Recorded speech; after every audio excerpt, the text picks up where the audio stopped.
Hello everybody, and welcome to a first stream for Quest for Glory 4, The Shadows of Darkness. Yeah, the last episode ended on a cliffhanger, so we gotta get teleported somewhere else. We'll see where we're gonna end up. But yeah, we beat Quest for Glory 3 last Friday, I think. Yeah, it was like a three stream game, and yeah, definitely was on the short side.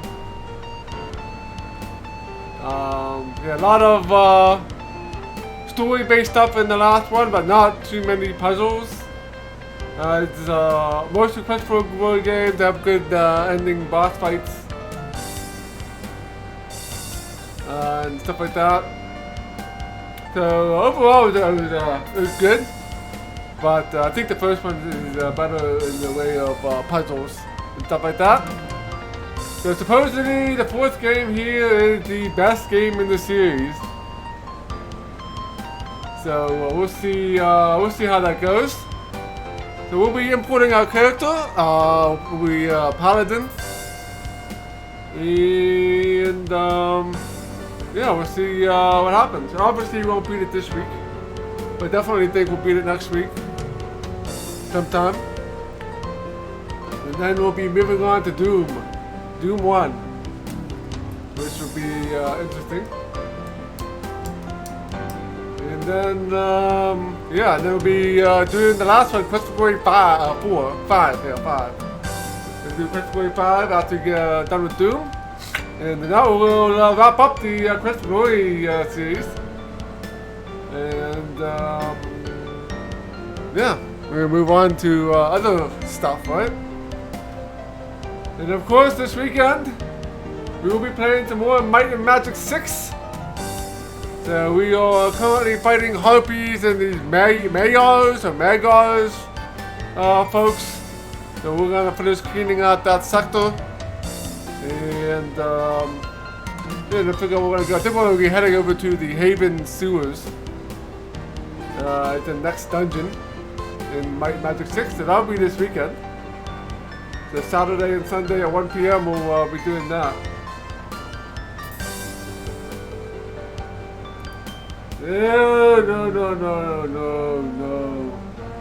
No. We have many more streams of that game.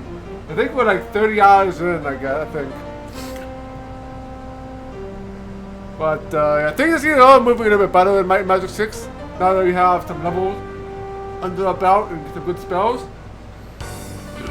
But still gonna take it some time, right? So yeah, let's get started. And let's play some Quest for Glory 4.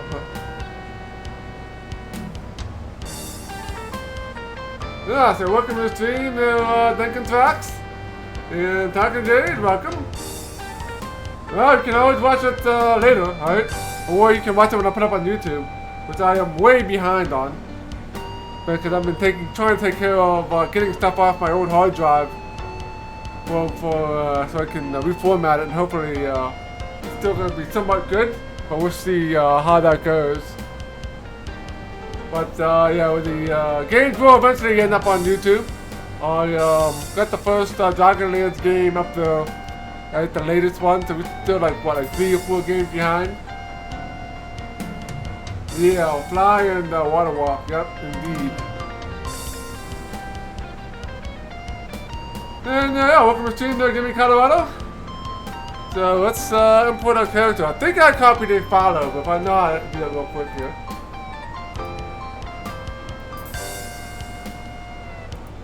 Please insert your saved character disc from any of the first 3 Quest for Glory games into the disc drive, so that your hero can make the journey to Quest for Glory, Shadows of Darkness. Alright, so now we got the voice acting here. Alright, so Quest for Glory 3, that's important. Your character has been successfully imported. Welcome to Shadows of Darkness.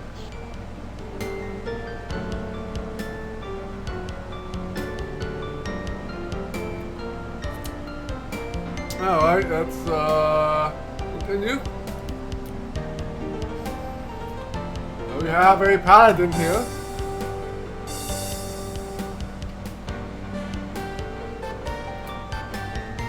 Okay, so what do we, I think we're going to want to put the point in something, right? Yeah, 100 points available.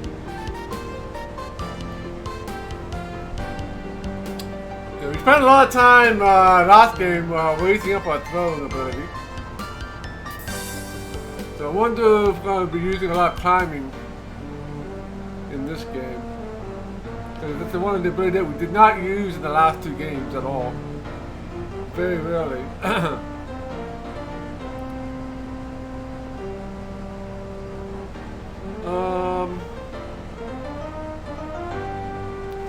We get 100 points.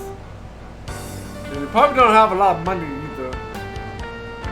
Because we really didn't get a lot of money in that last game.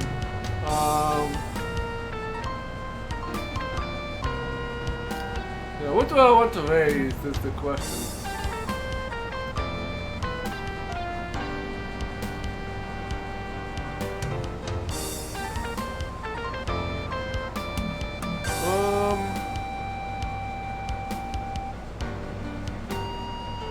Probably want to put some more in the. I'll do 5-point increments. 69 sounds like a good number.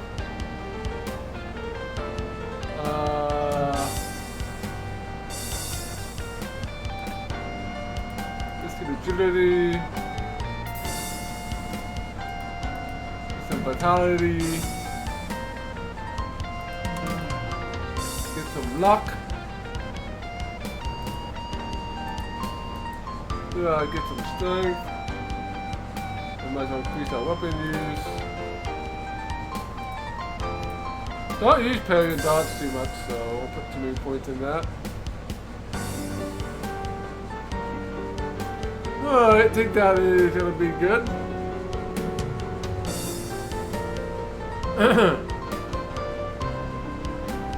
So yeah, let us begin.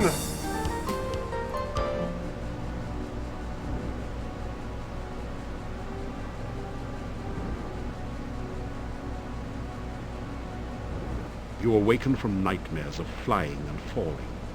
You find yourself in this strange place, the only illumination, an eerie green glow.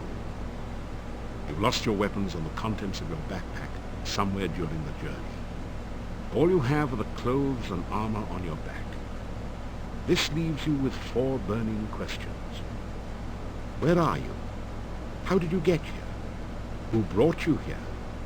And how in blazes can you get out of here? No, make that 5 burning questions. What city did your luggage end up in this time? Oh, we're broke. No money.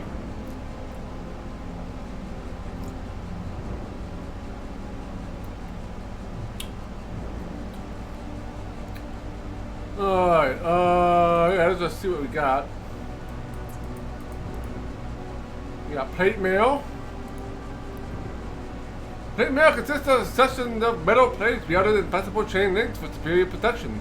You wear leather padding underneath the armor.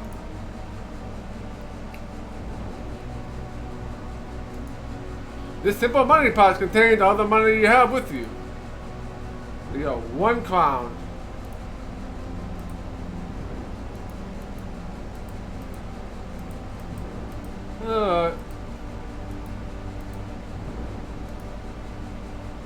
You are in a large cave, dimly lit by glowing lichen on the walls. Strange, irregular outcroppings of stone rose from the ground, looking like the skeleton of some enormous beast.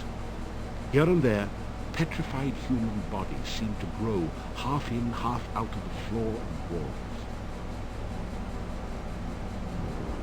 You are in a large cave. That didn't do anything.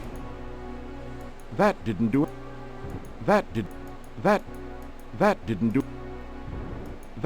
do. Well, I guess there's nothing in this room.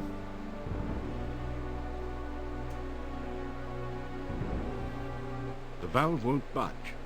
If you had a bit more light, maybe you'll be able to see how to open. That didn't... No one seems to be listening. Nope. Alright, what are we doing here exactly? Not exactly sure what I'm doing here. The deteriorated corpse has grown part-way into the cave wall. A brief search reveals a piece of hard grey rock, which you take, and some coins, 3 crowns and 13 kopecks. Well, we got some stuff.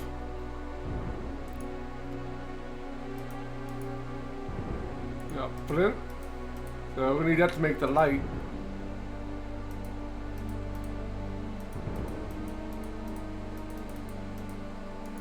It's a rotted, ancient corpse, half buried in the cave wall. Alright, let's see if we can get anything out of this corpse. You find 30 assorted copper and gold coins in the Well, we got some more money. Alright, any more skeletons? You are in a large cave, dimly lit. The deteriorated corpse has grown part. The deteriorated... It looks like a torch, but there doesn't appear to be any pitch or other flammable material on it. So I think that's just where we got the lighted torch. But I have flint, but I need something to strike the flint with. So I think I am missing something.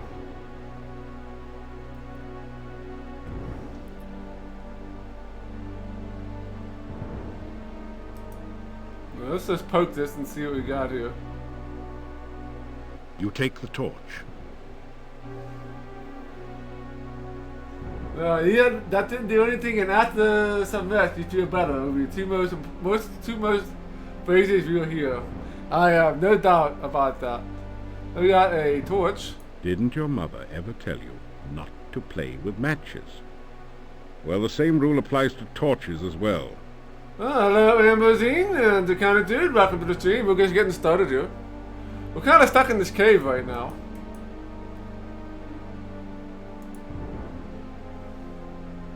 The altar feels strangely warm to your touch, but leaves a deeper chill somewhere within you.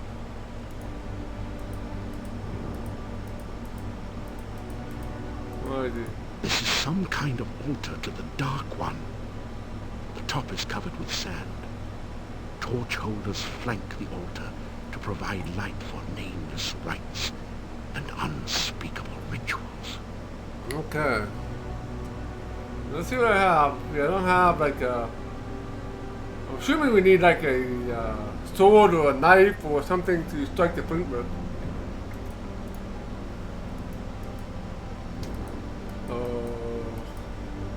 You are in a large cave, dimly lit by... It's a rotted, ancient... It's a rotted... The deteriorated... You are in a large cave. You are in a large cave, dimly lit by glowing lichen on the wall. You are in a large cave. The desiccated corpse... This is not a corpse here. So let's go and look at this corpse. You search the desiccated body. The only still usable item is a dagger which you pick up. However, lying around the bones are some coins. 5 golden coins. Each have a crown stamped on them. And 13 small copper coins. Each stamped 1 kopek. Alright, you got some more coins? Wrong game there, Duncan. Wrong game. No more silver coins. No more silver coins in here. Alright, we have a dagger. We're getting a spark.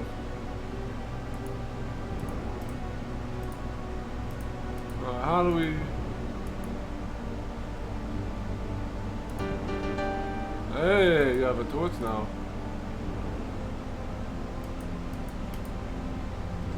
Alright, let's head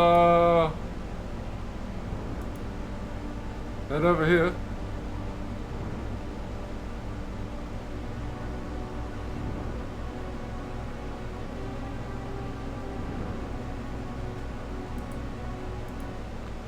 It seems to be a kind of stone valve, acting as a door to the passageway beyond. Can we go to the door here now? You force the sphincter open with your dagger, pass through. Alright, made it out of the first room. You've made it into a large chamber. Stone valves, like the one you just passed through, apparently block 3 other passageways. There is a huge stone altar in the center of the room, and an exit to the south. Alright, let's make a save here.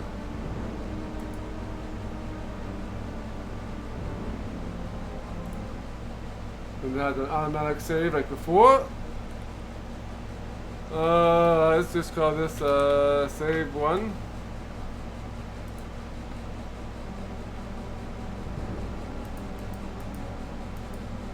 The corpse has long since decayed into a dry husk, but his shield seems to be in pretty good condition.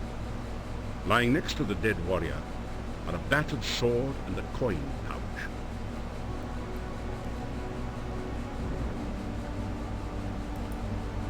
Alright, let's pick this up. Get a sword and a shield. You gratefully retrieve the shield and battered sword from the dead warrior. You hope that they will serve you better than they did their last owner. Nothing happened. A stone valve blocks this passageway to another part of the cave.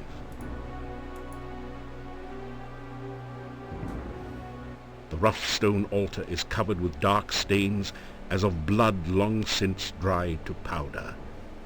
You feel a creepy, uneasy sensation whenever you pass near it. Indeed.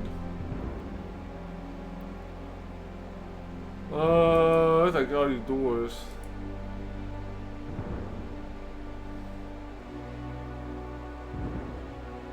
Try as you might, the stone valve will not open. Perhaps this isn't the right time. I have to come back here later, maybe? Try as you might, the stone valve will not open. Perhaps this isn't the right time. Hey, we love to touch everything, right? Love to touch everything.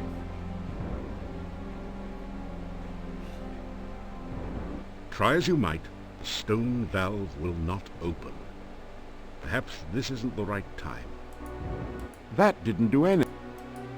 Alright, let's walk down here.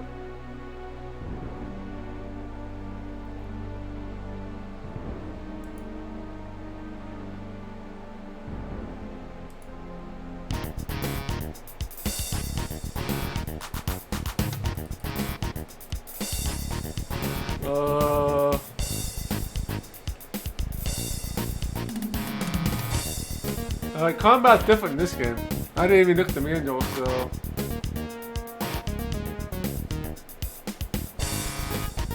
maybe, change these dials. I did save it, so...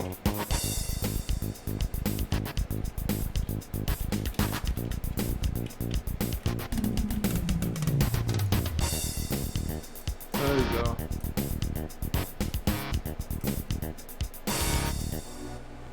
In a bitter battle, In a bitter battle, you were better than the badders. Yeah. You kicked some butt, too.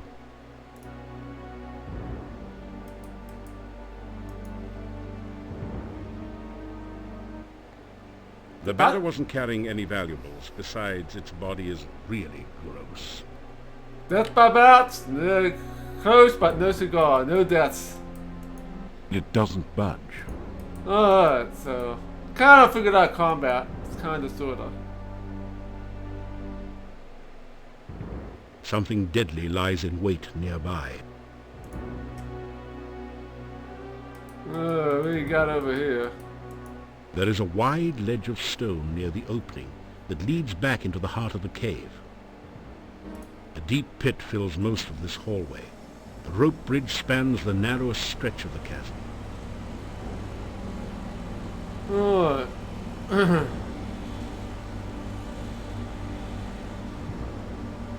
The strong wind in this cave is blowing the plants towards a passage on the left side of the chasm. Such cave drafts commonly indicate an exit of some sort. Yeah, I get guano, right? Hey, guano will be good for magic users because they use that to cast spells. Oh, they should have to climb this. So, let's make another save. My climbing ability is not that great, so we might die a lot here. Alright, let's go ahead and make a save.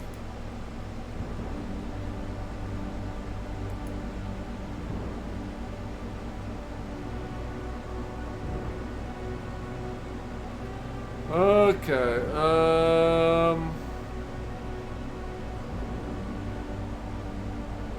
let's test the rope. You cautiously test the rope before crossing. It feels as though it's firmly anchored on both ends of the chasm. Let's cross hand in hand.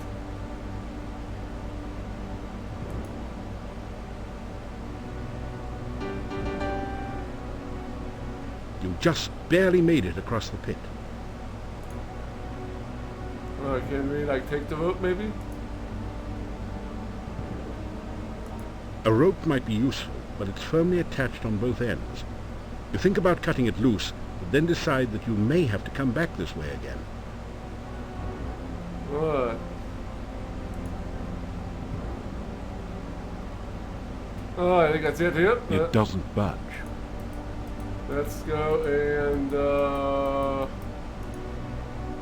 get out of this section of the cave. We got some tentacle monster. Hey, there's somebody waiting for me. You slip through the mouth of the cave, just in time to avoid being crushed by its closing jaws. As the cave mouth closes behind you, you feel a strange warning tingle. There is danger here, although its source is not immediately clear.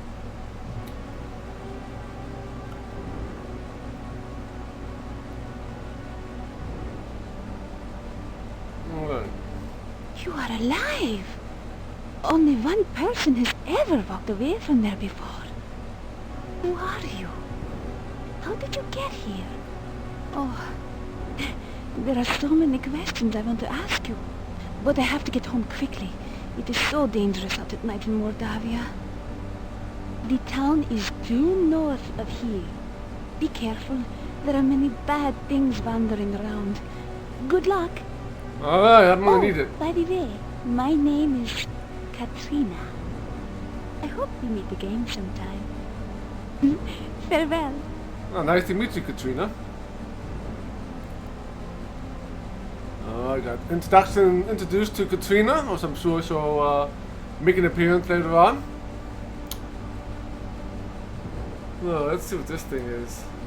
This symbol looks like a six-armed starfish, or perhaps like the tentacles of an octopus.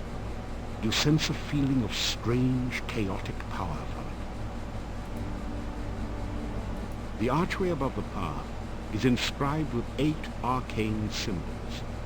You recognize 7 of them, from Arcania 101, no doubt, as the symbols of blood, bone, breath, essence, heart, the mouth, and the senses.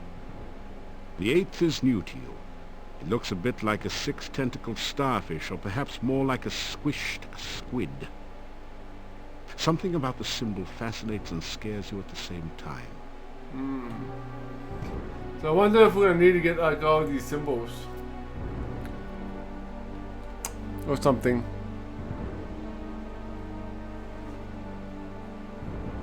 Alright, let's make another save here.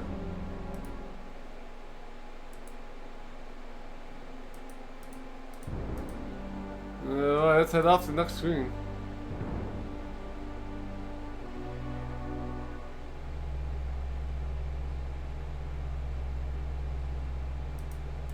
This tall standing stone has been carved so that the top looks like a squid is perched upon it. It doesn't look particularly stable. Alright. Twisted, sick-looking tree holds tenuously to the central island. Alright. A pool of sticky, greasy-looking slime dominates this area below the cave. A stream of slimy goo oozes down the right side, and goo dripping on the path makes it slimy and treacherous as well. It's a bit gooey out here. The huge tree looks to be half wood, half stone. Alright, let's go. I don't think there's anything important here at the moment. The path is dripping with slimy goo. You're having a hard time maintaining your footing on it.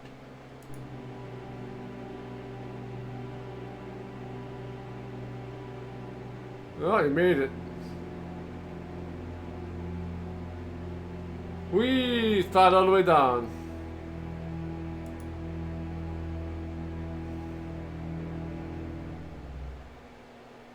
Your danger sense tingles. You sense deadly danger from the swamp. It might have something to do with the grasping, disembodied arms. Alright.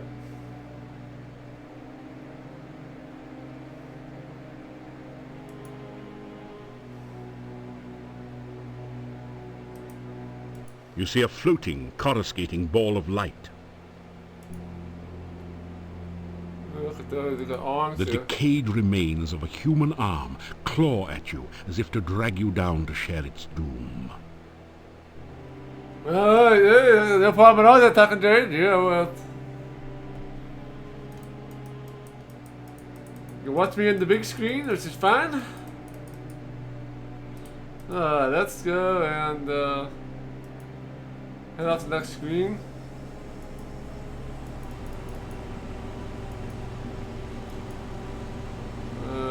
Go north.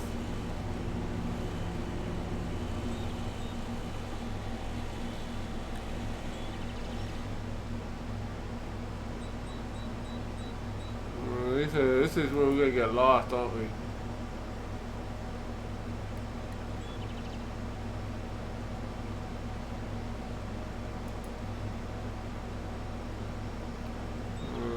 She did say that the town was north, so let's head north.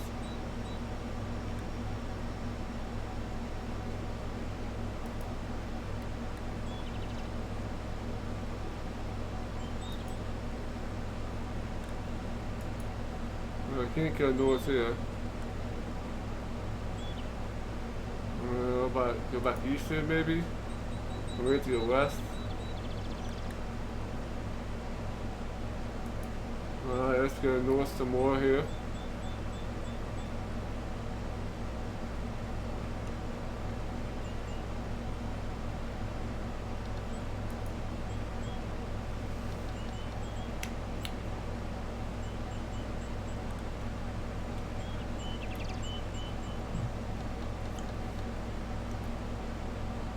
Oh, that's some stuff here.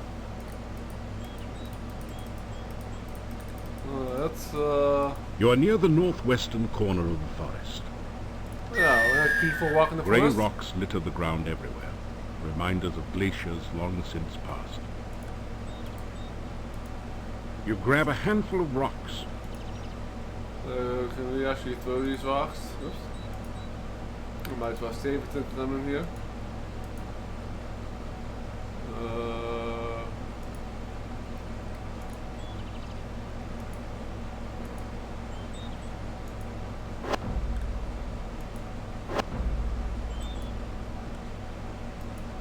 That's all? I have 2 rocks.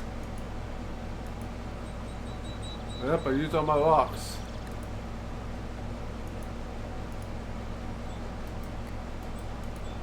You grab a handful of rocks.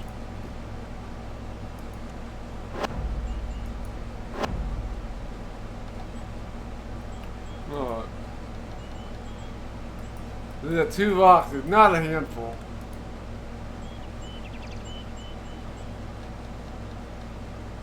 Alright, let's keep going north, I guess. A babbling brook chatters its way through the forest. You are near the northwestern corner of the forest. An overgrown road once ran east and west through this area. You can see part of the town wall to the northeast, and an ominous castle far to the north. We can go east here, maybe. You grab a handful of rocks. Alright.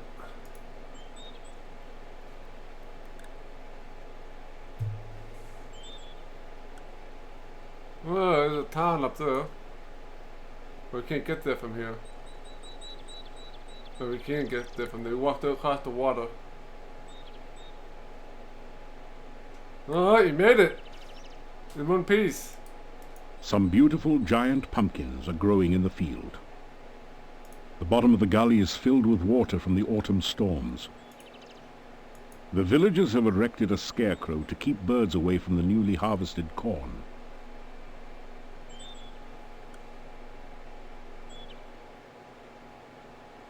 Oh yeah?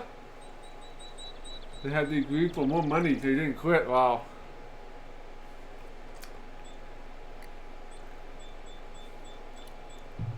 Okay, let's poke the, You can't take the scarecrow. That would be strawberry. You've never been very good at making pumpkin pie. You take an ear of the corn and put it away in your pack. Oh, I got some corn. We got here, we got tree stump.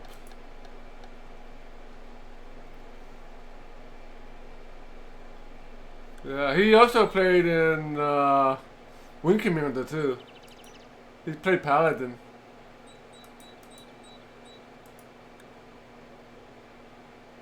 You find 5 crowns that someone hid in the hollow stump. They're covered with mold and dirt, and have obviously been long since forgotten. Alright, we got some more money.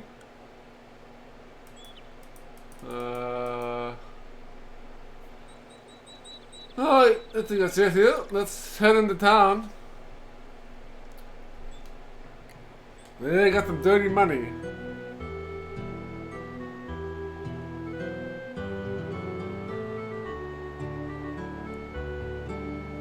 Okay. You don't have any rations. You better get some food soon. Green grass surrounds the monument, heedless of the many feet which trample it daily.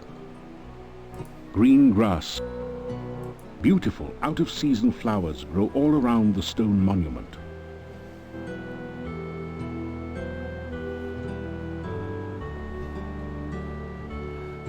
Maybe it does. I'm not sure if there's a bank in this town. The curved staff has a very organic look to it. Its curves seem somehow feminine. You can feel a sense of magical power radiating all around it. Oh, probably need to pull the sword out of the stone, the staff out of the stone here. Wonder if we can take any flowers here.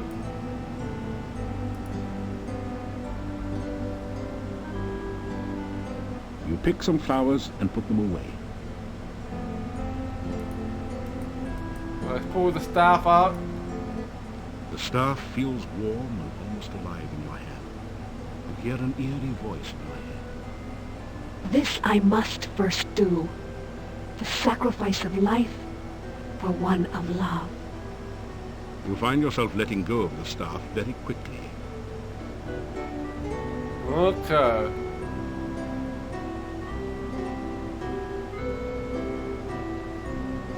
Can we enter the building here? You'll have to go up to the buildings first.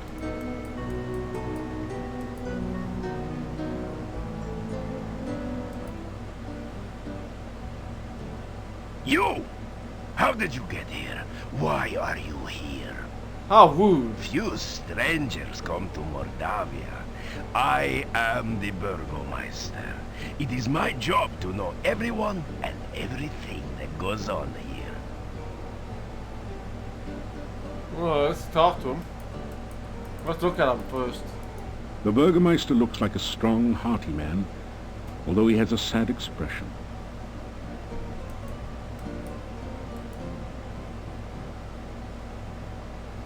Oh, let's ask about the Burgomaster. My name is Dmitri Ivanov. I am the Burgomaster of this town. Moldavia. Mordavia is a valley surrounded by mountains. There used to be a road which led from here, but heavy rains have created a swamp in the base of the mountain south of here. No wagons can get you in or out, nor can any person, except perhaps you.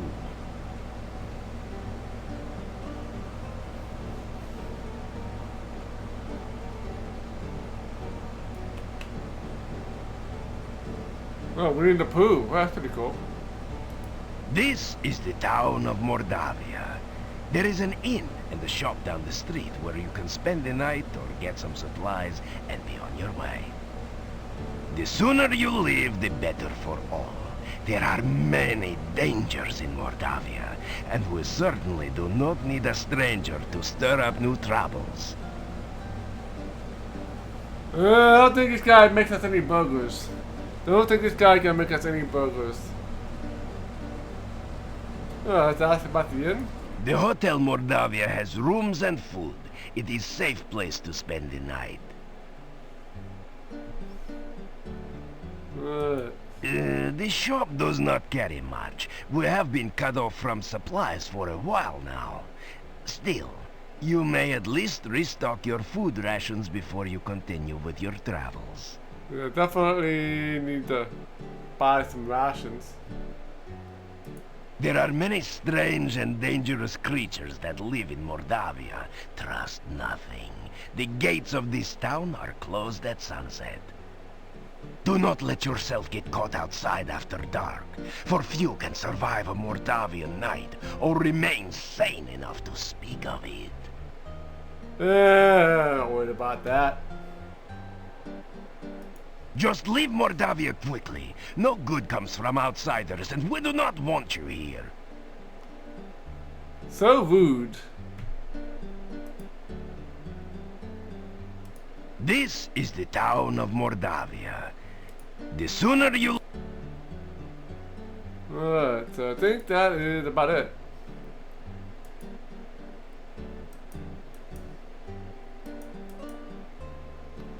Alright,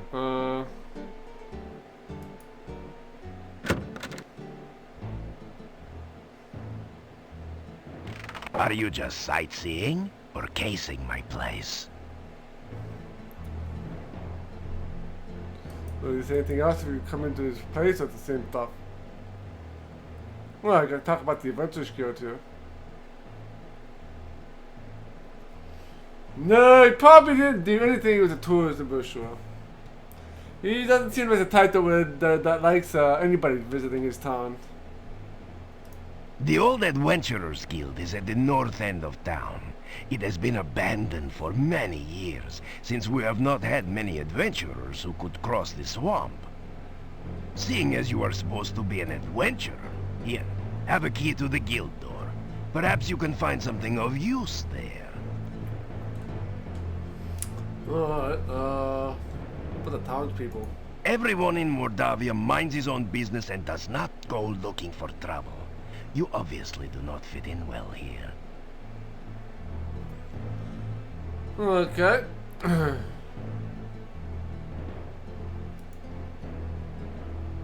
Let's see here. The Burgomaster was very fond of wild boar hunting in his youth. He still keeps a rack of spears in case any wild boars should wander into his office. A magnificent shield, flanked by 2 great axes, is the office's sole decoration. The desk is a massive oak affair. This door opens onto the Burgomeister's bedroom and private quarters. In such a small village, only 1 jail cell is needed. Oh, can you get anything out of this? The Burgomeister is watching you. Mr. Burgomaster not really going to the desk. That's a bad idea with the Burgomeister standing so close. No, I don't think there's anything to do here because he doesn't like us very much. Stay out of trouble and other people's business, and you and I will get along with one another. Otherwise, you will get me angry. I'm sure you don't want to make me angry, do you? Yeah, I could probably kick you out if I have to.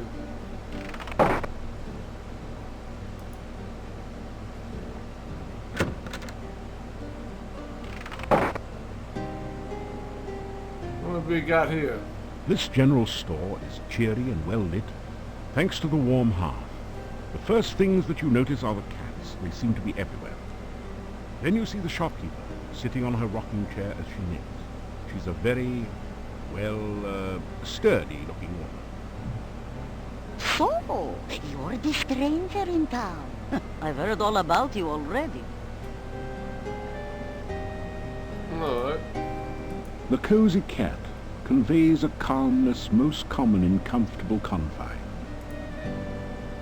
The cozy cat conveys... This used to be a knitting basket, but now seems to have become a cat basket. Amazing how that tends to happen. Yeah, cats tend to take over everything. The large ewers are just right for carrying water. It looks like an ancient temple that the shopkeeper has put up on the mantle as a good luck symbol. The shopkeeper does a good business in clocks. Apparently the villagers like to be able to tell when night is approaching.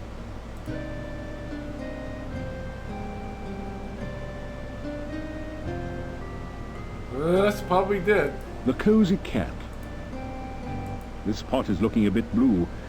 Maybe that's because it hasn't been sold yet. Okay, alright. Probably gotta talk to her here.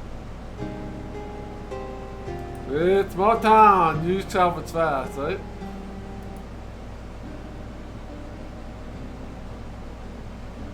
Alright.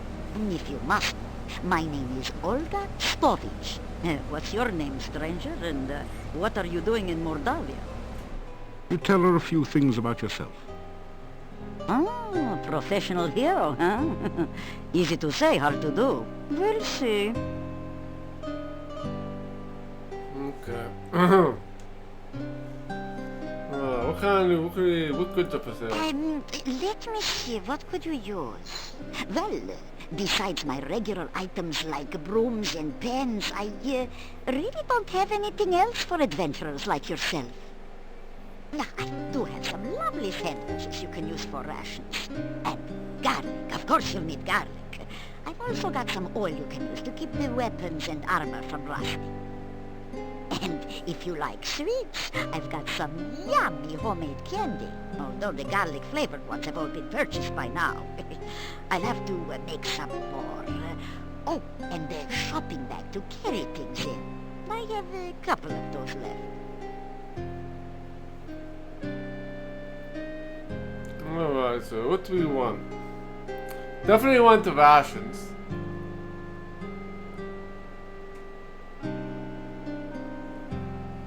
I probably want to buy everything here. I'm not sure how much money we have. Let's just talk to her first and then we'll buy stuff. What would you like to know about? Yeah, Bella's a good woman. She's the one who really runs the inn. Her husband just gives orders.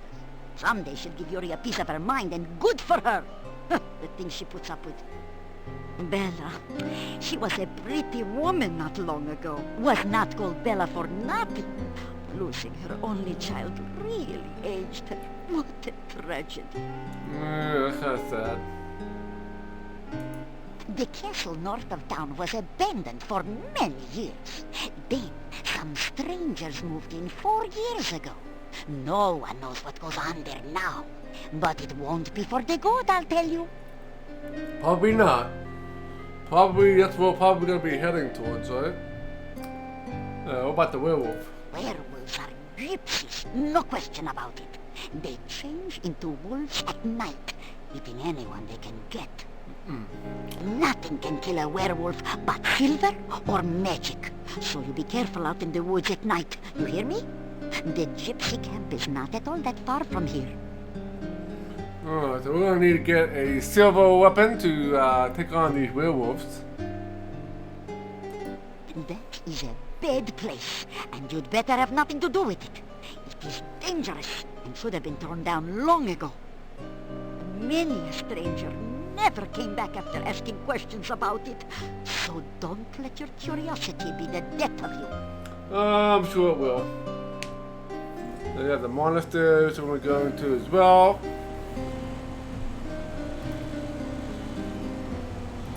Yeah, my husband and myself had run this shop for many, many years. My husband passed on now, but I keep it just the way he liked it. A well-run shop is a busy shop, he always used to say. Not very busy anymore, what with the swamp.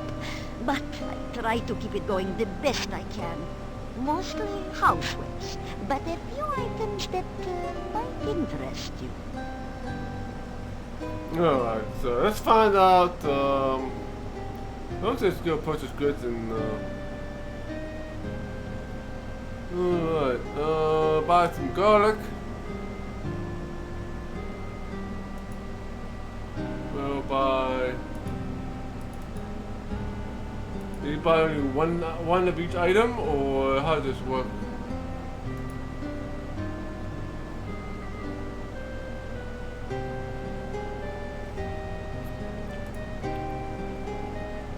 I got 22 crowns and 68 kopecks. Let's buy garlic.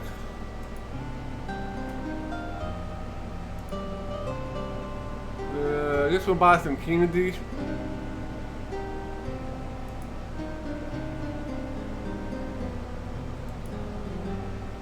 Let's buy two because it's cheap.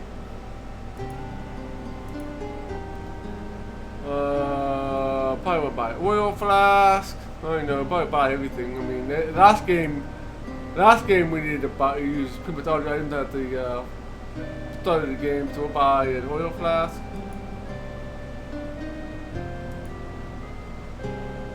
And we got a nice good old pie pan.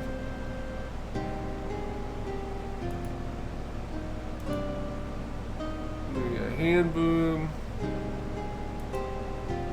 That's expensive. Hey, you got a shopping bag, we'll buy one of those. And trail rations, we'll buy a whole bunch of this.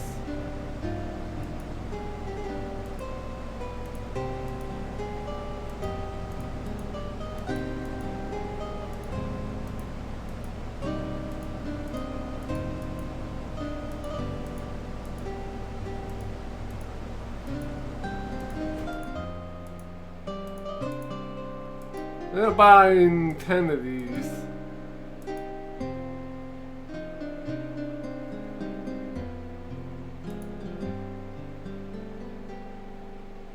Alright, let's check our inventory now. Oh, look at that. Our inventory is full of stuff.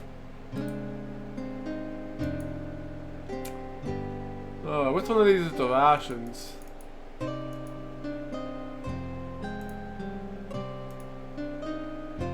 Well, if you're starving, you would eat a garlic sandwich.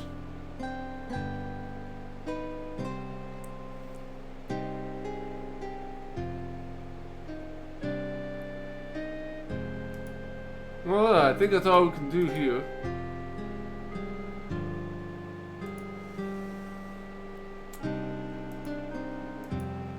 Alright, how do we get out of here?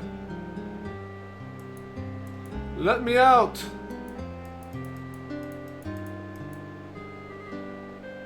Goodbye. Or, as my dear departed Boris used to say, may the winds blow fair at your back. Oh God, pizza. It's so lucky if you don't kill the monsters that still die from tetanus, right? Yeah. That would be true. That would be true. Alright, this looks like to be the end. Let's stay here for the night.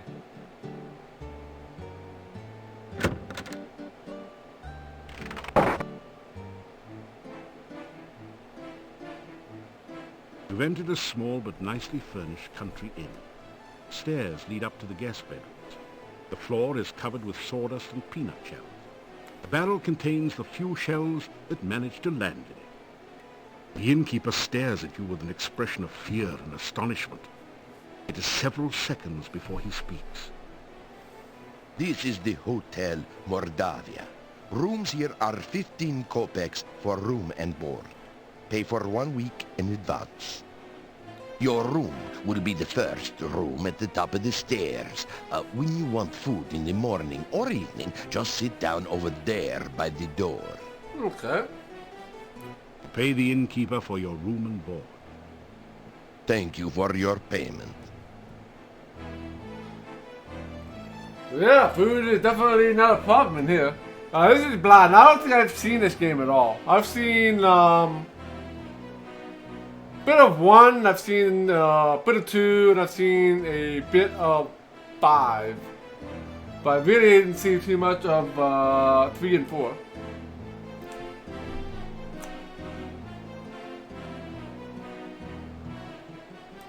Alright, let's talk to you.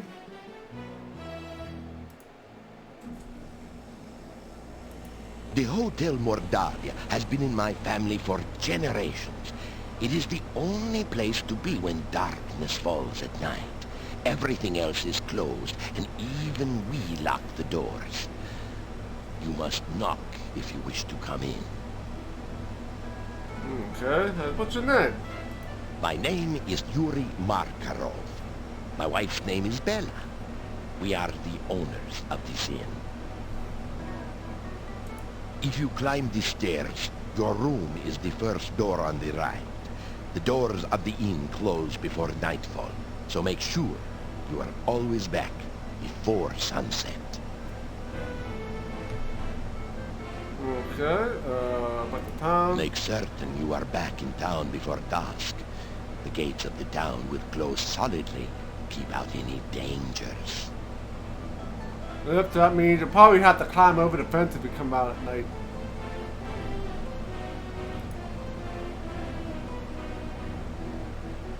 Well, I think that's it. Let's talk to these other people here.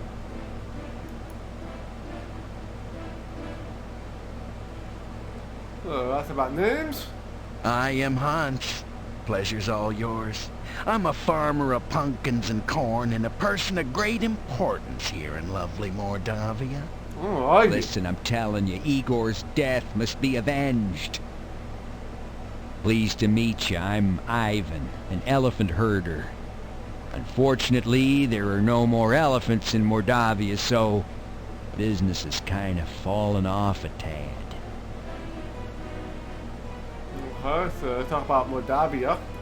Guys, is it just me or is Mordavia a wonderful place? Oh, are you kidding? It's the greatest. There's many places to go, things to see. Are you kidding? Right. Let's not forget that scenic cemetery to the east of town. Everyone here's nothing but grins. Real friendly.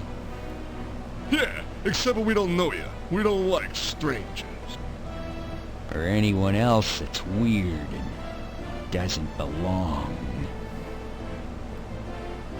Alright, you have any rumors for us? Rumors? You talking to me? What rumors? Oh, there are no rumors here. Unless you count the rumor that the castle is owned by... Horse patootie. There are no rumors in Mordavia to speak of. Alright, they're not open to us here. Talk about the town. The town of Mordavia is a quiet place. Filled with friendly, joyful, stinky people. I'm sure there is. Well, I'm not so sure about the friendly part. We tend to be very suspicious of strangers like you. Yeah, well anyway, the town is filled with joyful and stinky people. Yeah, happy, joyful, and stinky people. Well, I wouldn't call us particularly joyful. As a matter of fact, most of us are pretty glum. Oh, very well, all right then. Mordavia is filled with people, you know, stinky ones. Yeah, many stinky people. Alright. Well, I wouldn't exactly call it many. There actually aren't very many of us around here. Oh, forget it. Well, at least he stinks. Alright, so these guys are a bunch of no ones. These guys are a bunch of nobodies. Let's take care of these two guys. This giant wild boar's head is a trophy of the Burgomeister's last boar hunt. That must have been one impressive boar. A warm fire blazes in the hearth. The barrel serves as a repository for peanut shells, even though relatively few elephants stay at the inn these days.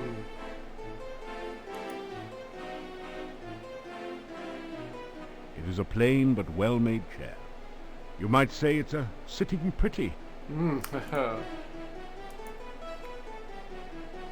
Okay, 2,885 points. This door leads to the innkeeper's private rooms. Yes, they do. Yes, they do. I don't need to rest yet because it's still early in the day yet. So let's go and see if we can find the adventure skill.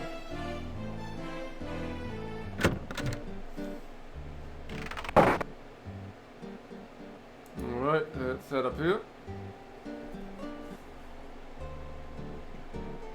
As you enter the northern part of the town, you hear the sound of a chisel chipping away at a stone block. A man is carving gravestones at one end of the street.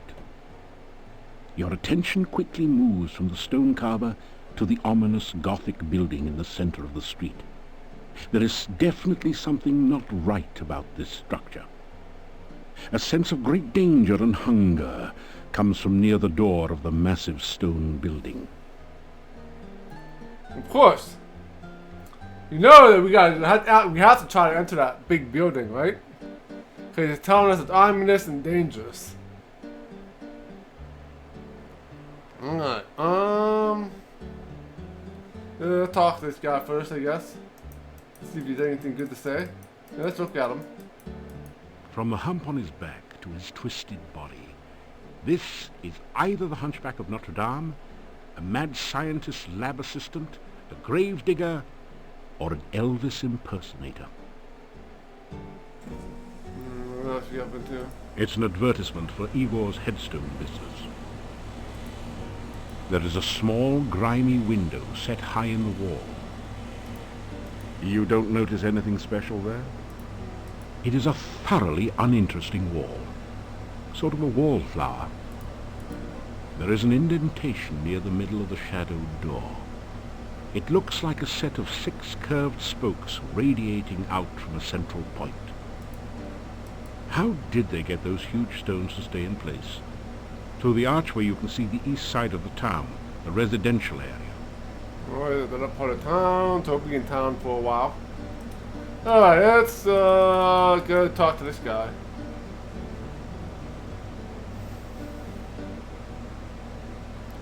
Alright, lots of stuff to talk to him about. Yeah, that's not what his name is. Igor. Just Igor. Alright, hello Igor. Adventure Guild? Building was Adventurers Guild. No adventurers, no guild. Town Mordavia. This north part of town. Well, this guy is short and to the point. Oh, this day job. Also work graveyard shift. Little graveyard humor there. Igor dig graves in cemetery. Igor put dead person in grave. Igor cover dead person with dirt. Igor put headstone on grave.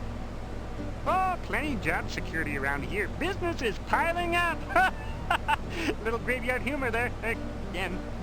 Boy. Any rumors? Oh, Igor not hear rumors. Igor not no stranger in town. Igor not no doctor make strange things in lab. Igor not no funny man in inn not funny. Igor not know many things. Igor not hear many things.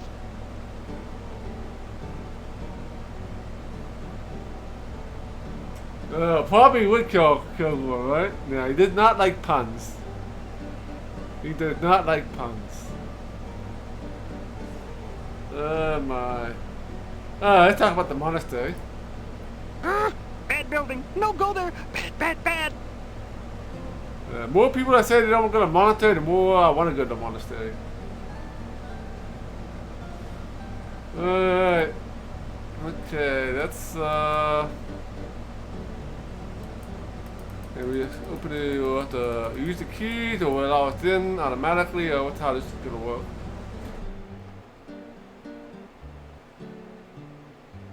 Bad place. Very bad place. Go away. You'll be very sorry.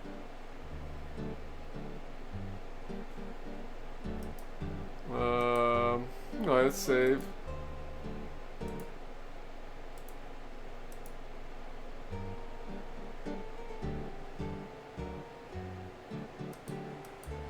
This is a bas relief of a strange creature. It looks like an octopus with only 6 tentacles.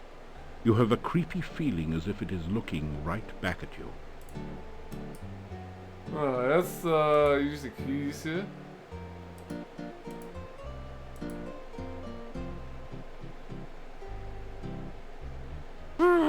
Nobody ever listened to Igor. The octopus has a munchy devil since it got stoned. Fortunately for it, but not for you, it occasionally gets its meal delivered right to the door. Alright, we actually died here. We actually died. Alright, so we have to put a death in here. This would be our first death in the 2 Quest for Glory games.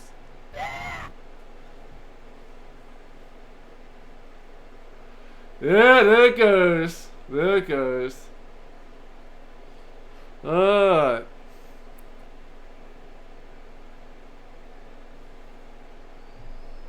Alright, let's restore again.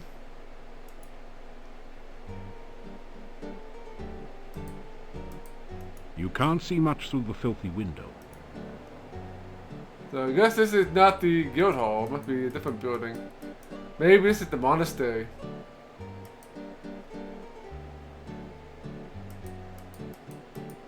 This weather-beaten boarded-up door once sported a painted sign, but you can no longer read it.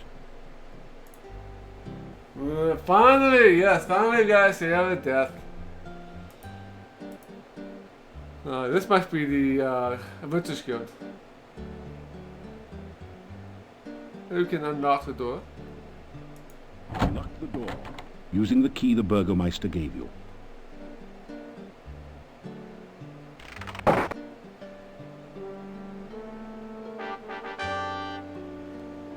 Right.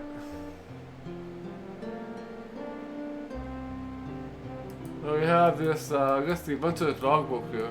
This desk holds the adventurer's logbook, a quill pen, and an inkwell. This desk... Let's sign it. Let's open the desk drawer. That would be a lot easier if the desk had a drawer. Haha. Let's sign it. You sign your name into the adventurer's logbook with a flourish. It's almost become a habit by now. Let's read it. You read in the adventurer's log about some of the exploits of past adventurers in Mordavia. Prominent among them is the story of Piotr and the Dark One's cult. Near the end of the book, Piotr tells how he led the armies against the Chernovi cult outside the Dark One's cave. The fighters were trained soldiers, but the cult members fought like madmen. Suddenly the cult members changed their forms and became grotesque monsters. Many of the soldiers panicked and ran. The battle was nearly lost. Then Piotr heard the voice of Erana. By all my will, I banish you too. The voice was cut off. The cult members screamed and ran. Piotr entered the cave and searched for some sign of life. All he could find were the grotesque remains of cult members. The only sign of Erana was her magical staff lying on the ground. Piotr picked it up and left the cave, knowing that Erana was beyond his help. Piotr then tells how he brought the staff back to town and placed it in the town square. A garden of flowers instantly sprang up around it. Near the end of the book, Piotr tells that he was going to seek out the rituals of the Dark One and destroy them. There are no later entrants. Well, I guess he didn't destroy them, obviously, since he didn't make it. Ooh, yeah, the Dark Ones. You know, there's nothing too terrible here. I mean, we've been playing Might Magic 6. There's a lot of nasties in there. There's a lot of nasties in there.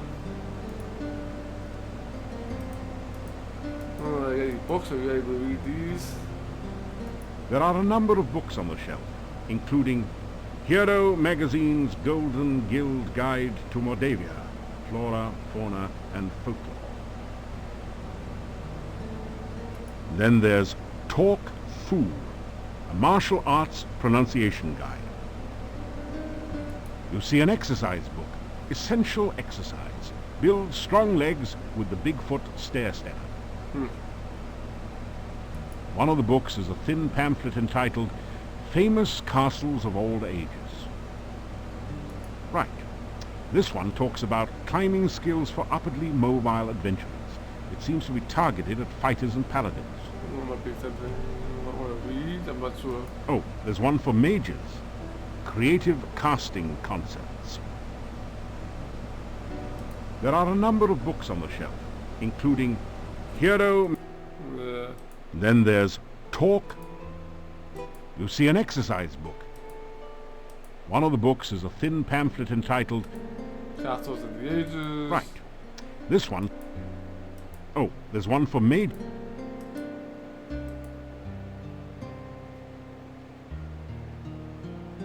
Let's read the books. Which book do you want to read?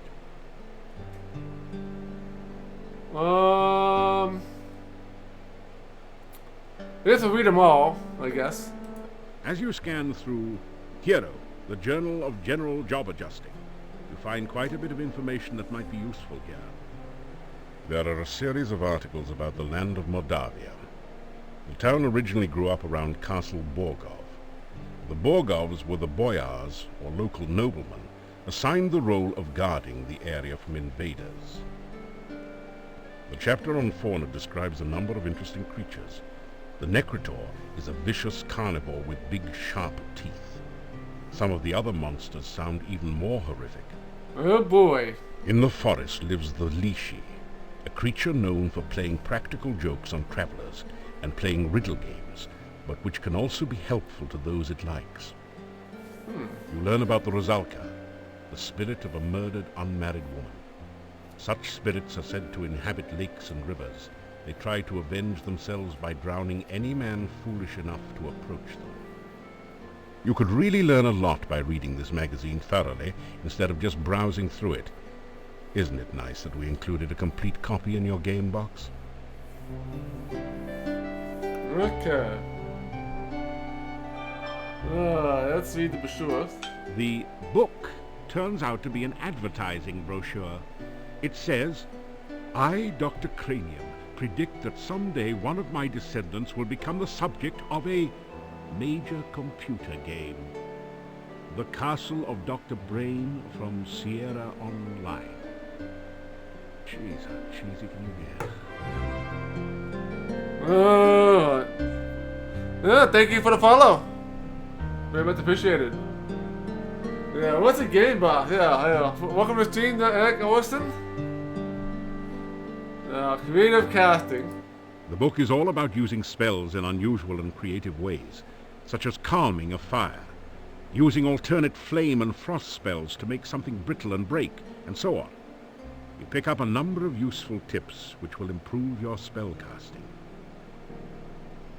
Alright, essential exercise. This book teaches you how to use the stair stepper to build strong leg muscles and talks about the importance of whole body development.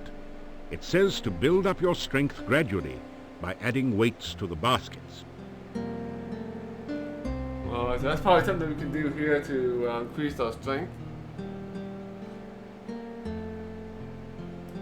You study the exercise manual again. It all looks pretty simple. Add weights to the baskets and walk back and forth on the steps until you get worn out. You read through the book on spell casting techniques again. It hasn't changed. Alright, that's it, I guess. Hey, this isn't a lending library. Can we go to the bookshelf? Nice try. But the bookshelf won't budge. If there's a secret passage around here, it's hidden a different way. Alright. Okay.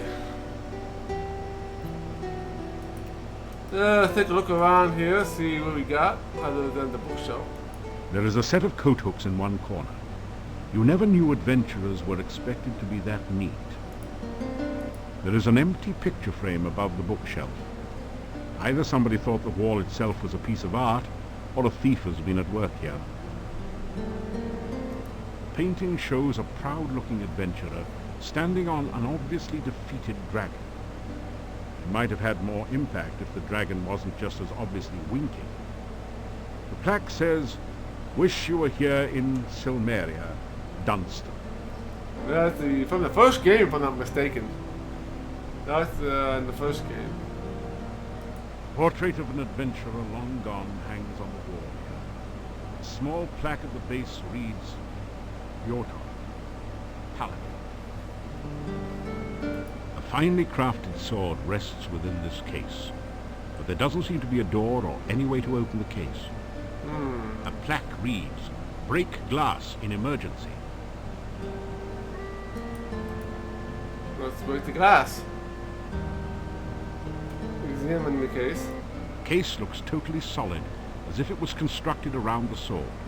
A plaque reads, "Break glass in emergency only."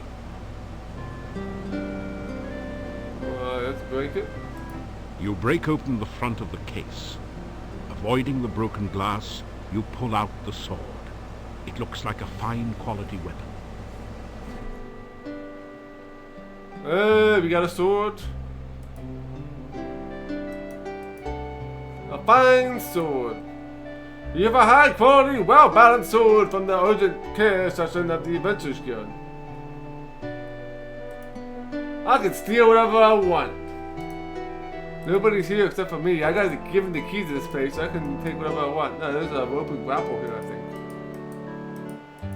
This is a long, sturdy-looking rope with a grapnel hook attached to one end.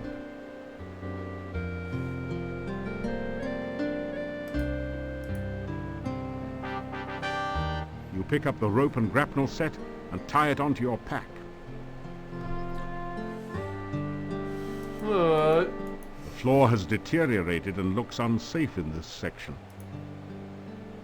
This place appears to have been an adventurer's guild hall at one time. Evidently, there are no more adventurers left in Mordavia. The hall is badly in need of maintenance.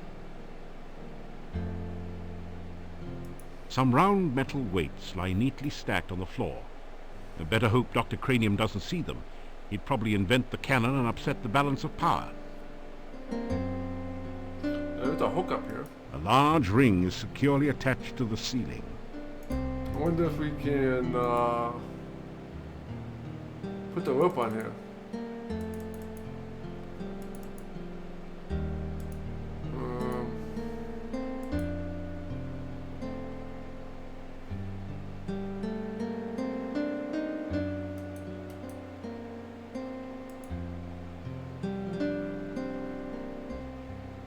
Climb rope.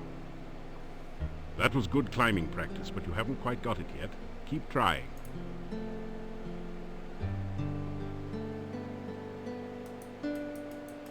Well, we'll keep on doing this, I guess. Okay, we're probably gonna need to That be was good climbing practice, but you haven't quite got it yet. Keep trying. They're definitely slower in this game.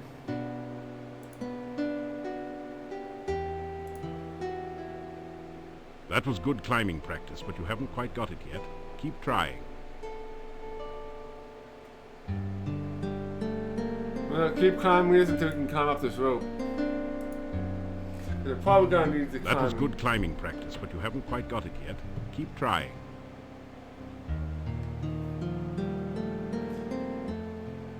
They're going to have like 69 climbing, so.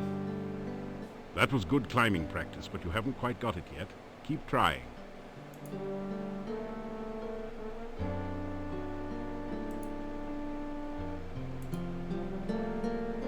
That was good climbing practice, but you haven't quite got it yet. Keep trying. Oh man. We'll probably got to do a lot of this because we haven't climbed anything in a while. That was good climbing practice, but you haven't quite got it yet. Keep trying. I wonder how how much we've gotten so far.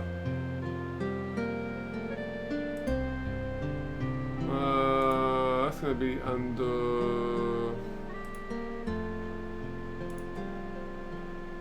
Yeah.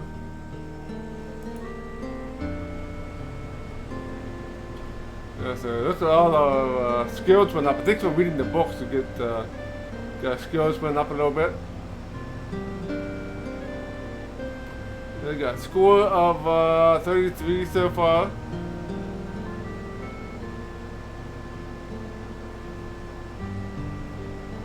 Climbing's up at 90 right now.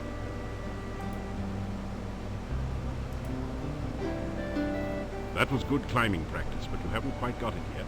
Keep trying. It's gonna require quite a bit of. That was good climbing practice, but you haven't. Might as well do this now. If we don't do it now, probably have to do it later. That was good so. climbing practice, but you haven't quite got it yet. Keep. So it's anything like the last game, where we needed a lot of throwing, and we didn't have any. Climbing practice, but. And the fact that they provide this here means that I think we'll be using the. That was good. We'll be doing more climbing in this game. Might as well get this. That was good climbing practice, but you haven't quite got.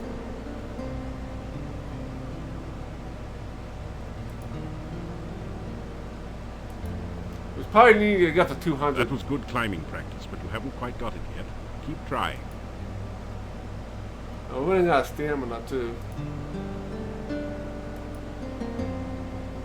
That was good climbing practice, but you haven't quite got it yet. Keep trying. Yeah, clear timing and stair stepping. I don't think we need to do stair stepping too much. We already had close to 300. That was good climbing practice. 300 strength and agility and all that stuff already. You are so exhausted that everything you do hurts. Better get some rest. That was good climbing practice, but.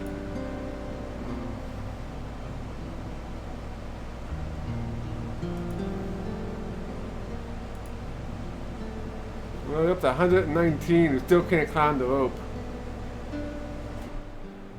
I guess we need to rest for an hour or so. Oh, can you rest here? Rest for an hour. After some rest, you feel better.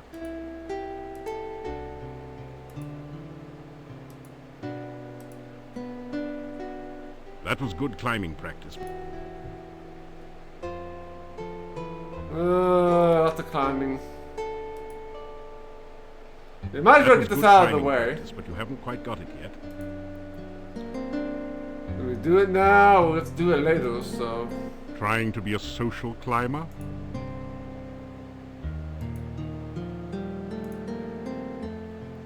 That was good climbing practice, but you haven't quite got it yet. Keep trying. Imagine climbing this rope will also build up your strength. The walls are... You straighten out your jacket and retie your boots. It'll probably boost up my strength as well. That was good climbing practice. I wonder how much strength how much climbing you need before you can climb the rope. That was good climbing practice. We'll keep doing this until we can climb the rope, right? So, once we can climb this rope, then that means we can start climbing other things. That was good climbing practice, but you haven't quite got it yet. Keep trying.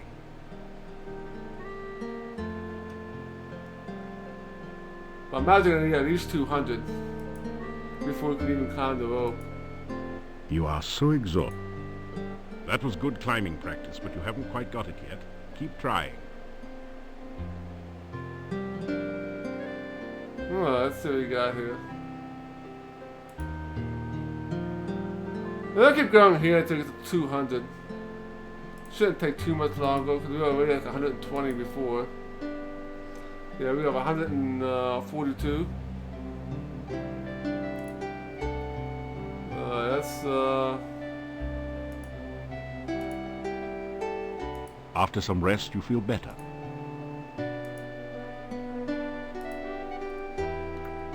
That That was good climbing practice, but you haven't quite got it yet.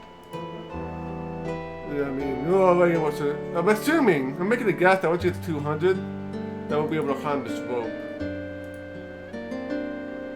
That was good climbing practice. We'll do the same thing with the Stairmaster. That was good climbing practice, but you have to grind some point, so might as well get it out of the way at the beginning of the game. that was good climbing practice. That way the rest of the game we can just do our thing. That was good climbing practice, but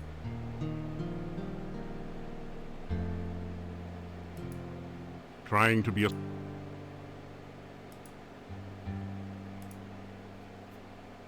That was good climbing. I think they're getting pretty good.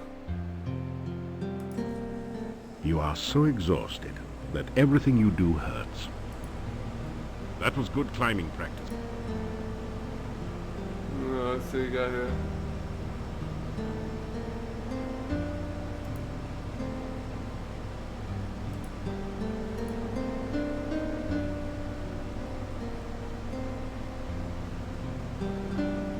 Say you cost the comment for your YouTube videos. 164. Right. Yeah, 164. Let's keep climbing. That was good climbing. Yeah, once we start not getting much, then we'll stop.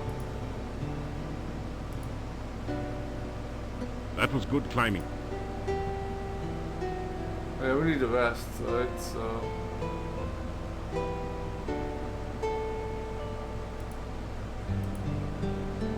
After some rest, you feel better. Let's rest twice here. After some rest, you feel better. I don't know what time of day it is. That's evening, so. Almost time for us to go rest at the inn. That was good climbing practice, but you haven't quite got it yet.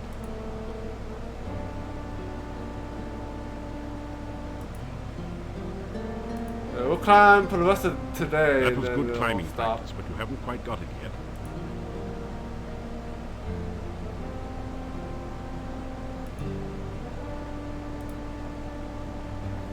That was good climbing practice, but you haven't quite got it yet. Keep trying.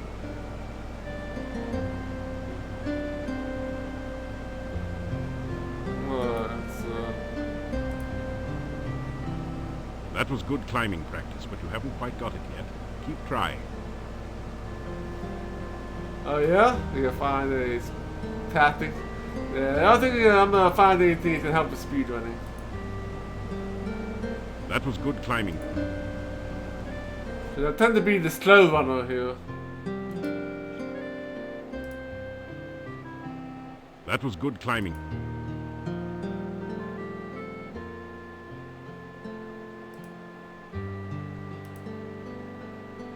That was good climbing. Lots of climbing.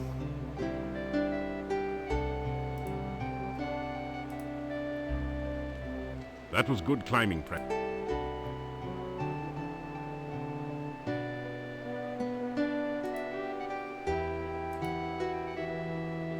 That was good climbing. Yeah, we do climbing practice. Still haven't been able to climb this rope though. That was good climbing practice, but you haven't quite got it yet. Keep trying.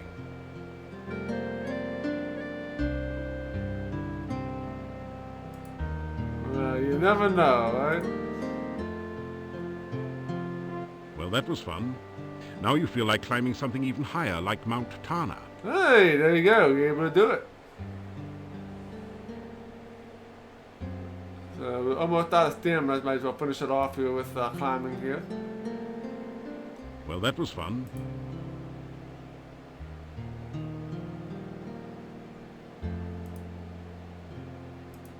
Yeah, I knew we could do it. I knew we could do it. Well, that was fun. You know, we're out of stamina. Let's see what our climbing ability is. Yeah, you're up to 209.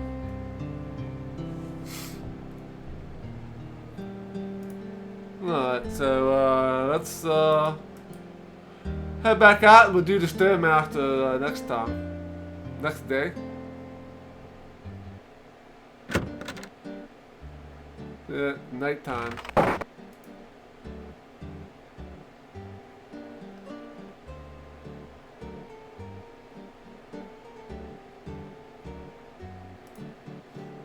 Oh, one over here.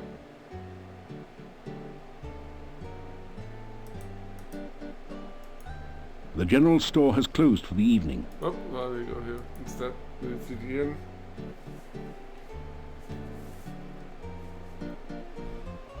Knock the door. You hear movement on the other side of the door. After a few minutes, you hear someone removing the bar and unlocking the bolts on the other side of the door.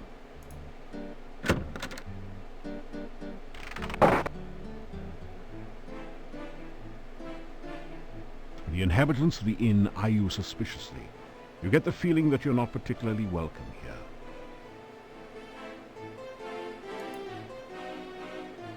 Let's sit down and get some food.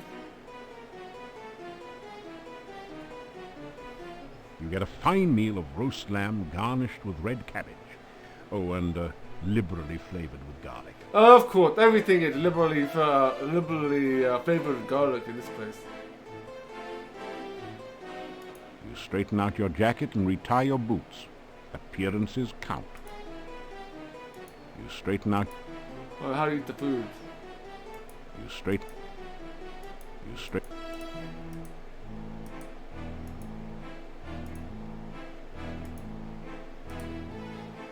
straighten out your jacket and retie your boots. You straighten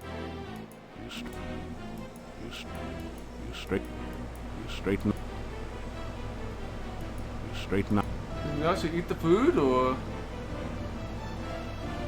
You straighten.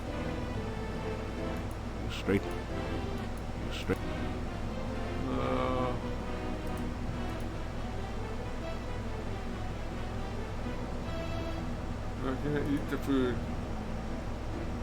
Yeah, food. Yeah, there you go. Yeah, there. No.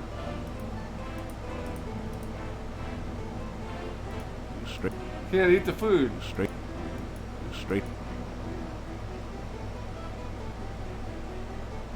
I don't think so. No.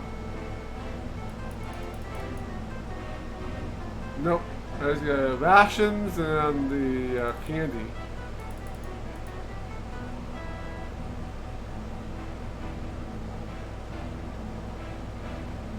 You pick at your plate in search of any leftover garlic.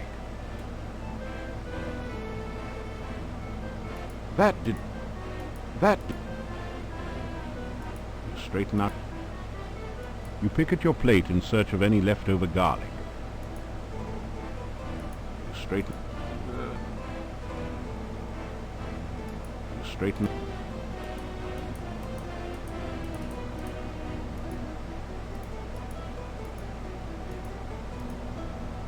It's an anti-gravity machine.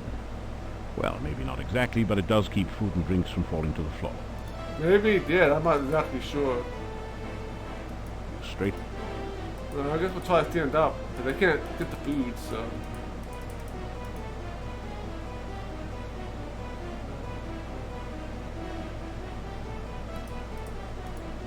Oh, let's go upstairs, I guess. I think we ate the food, I guess. You unlock the door to your room and go in.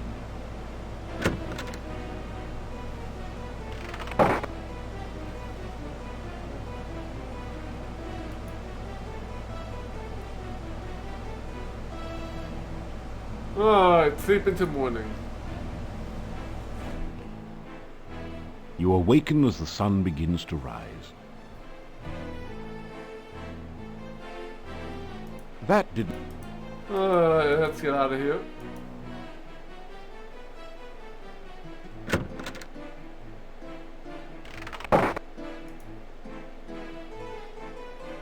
Okay.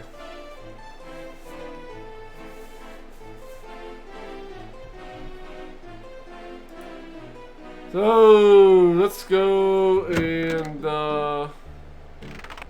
do some weight training. Still you remain. It is a wonder you have managed to live so long. Well, I haven't left town.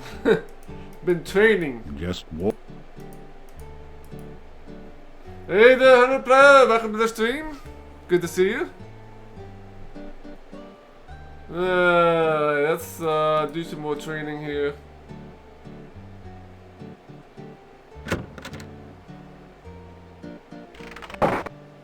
I definitely want to grab the rope here so we can take it with us. Hey, Matt McGrath, welcome to the stream.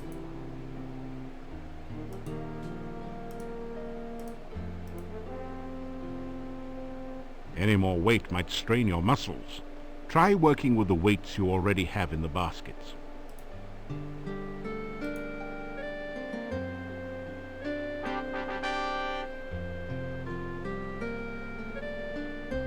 Your legs are too stiff and sore to use this right now. Alright, so how much did that get us? Well, we got a couple points.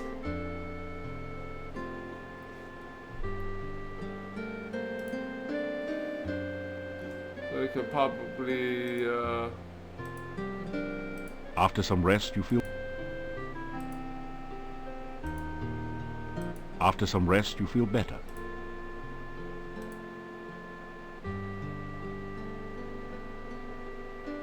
Your legs are too stiff and sore to use this right now. who needs breakfast? Who needs breakfast? Let's see here. Let's bring up our strength and vitality up a little bit. Let's go and rest a little bit, and then we'll move on.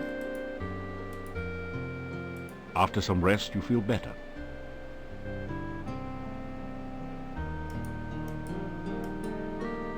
Alright, let's get out of here and explore the rest of this town.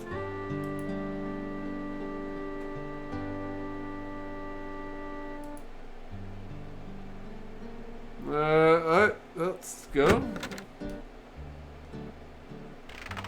Let's see what else we got in here.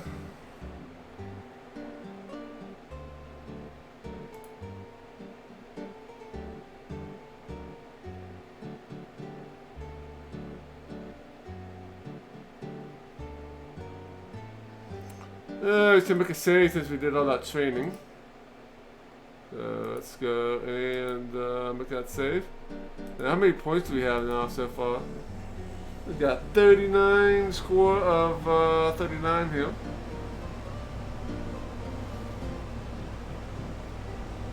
Alright. Let's talk to this guy. The old man walks with a slumped back and a sad, dejected look in his eyes.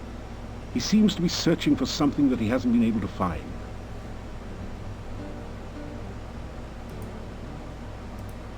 Alright, let's talk to him. Oh, what's your name? I am Nikolai. Have you seen my Anna? Anna. Have you seen my Anna? I am looking for Anna.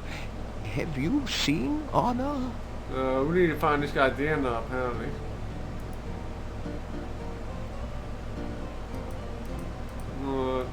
The rope is attached to a series of bells hanging under the overhang. Or was that over the underhang? Or maybe around it? No, never mind. Alright, so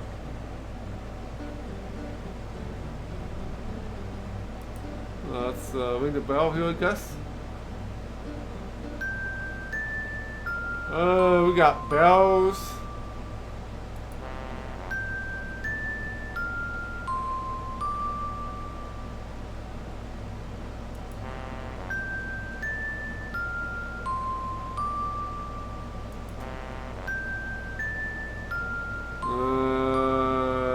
bell puzzle.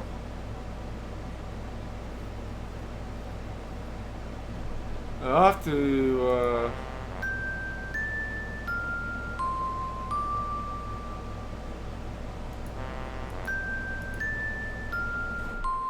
no, that's not if I start. No, I'll have to hit these.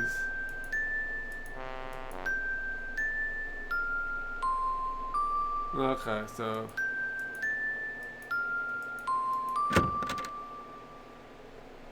There we go, puzzle solved. Okay. Take a look around here. The bust's eyes seem to follow you as you walk through the hallway. Indeed. It reminds you of a porthole minus the glass cover. So it's definitely not a glass of port. It's a truly impressive, original, multimedia work created out of whitewash and sawdust. This strange device is labeled Transcendental Receiving Animal Processor. I wonder if that stands for something. Be careful, it might be a trap.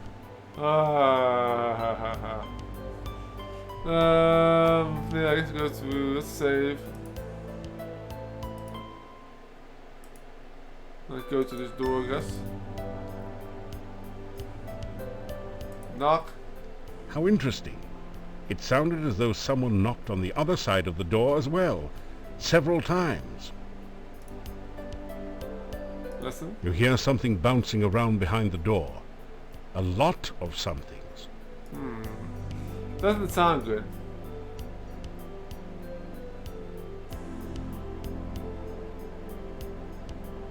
Oh no, you've been Antwerped. Indeed, I have. Fortunately, these are just baby Antwerps, so the attack wasn't fatal.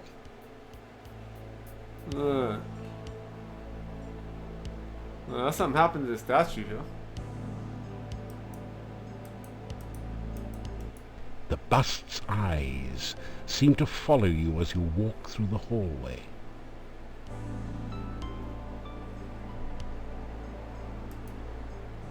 I wonder if we need to open the door and maybe use this machine or something. Welcome to the Transcendental Receiving Animal Processor. The animal is in the immediate vicinity. The trap will catch it for you. The animal is not in the area. You just have to catch it yourself, but at least you'll know what to feed it.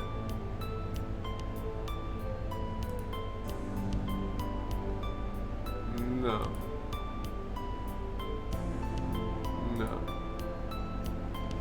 Black and white and red all over? No. Is it yellow? Does it weigh 500 pounds of wings and have an attitude? No.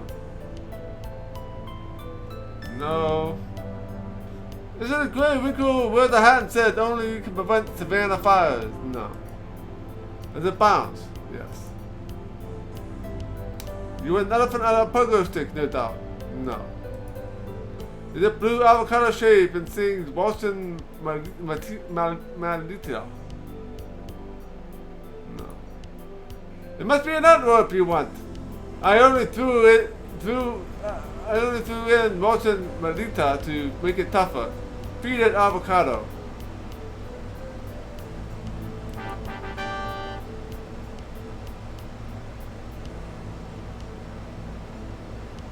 We're inside a building here.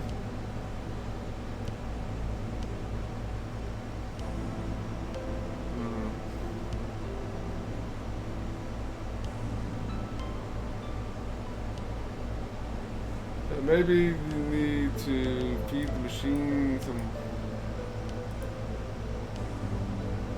Let's see what are these.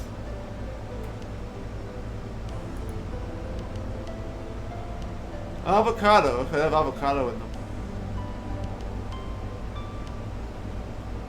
The avocado is good for you.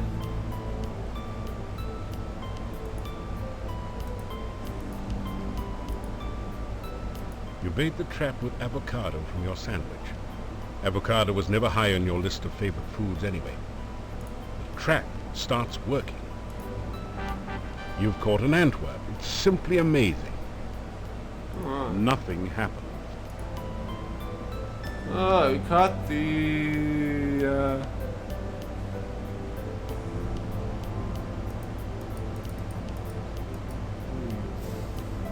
We have an Antwerp, but we can't do anything with it.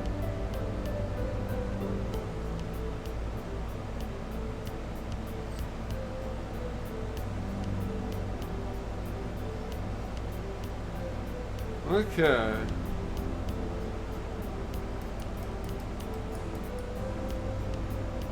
So yeah, let's look at the machine again, I guess. Thank you. The artwork has now been processed. Yes. Is that six-legged starfish? I wonder if we can identify that. Yes. Yes. Yes. Yes. Yes. Yes. Yes. Hexapods. You hear it. Sounds like a good idea to you?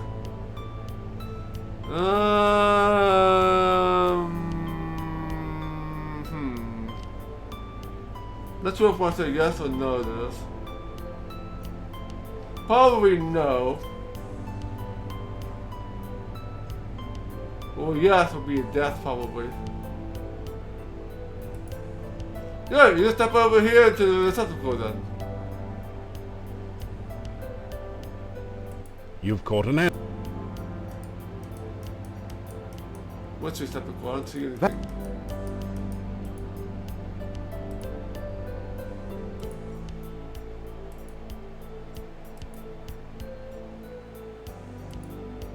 Nothing happened. Well, I think I'm on the right track here with this.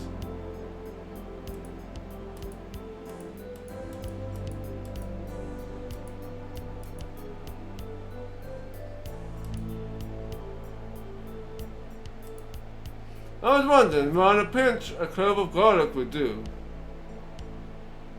Alright, so...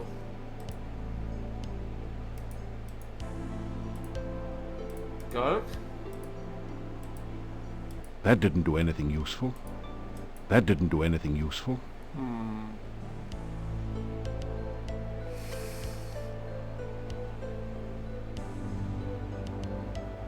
Antwerp's.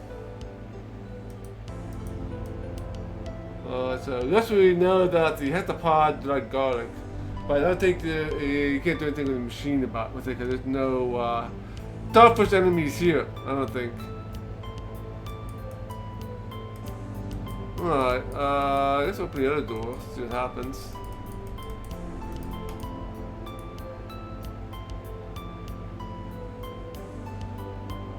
You don't hear anything behind this door. There is no response to your knock.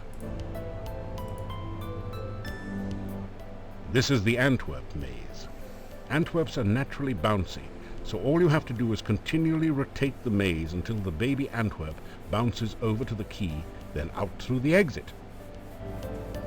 Okay. So I'm assuming we can use the keyboard for this. Well, maybe not use the mouse.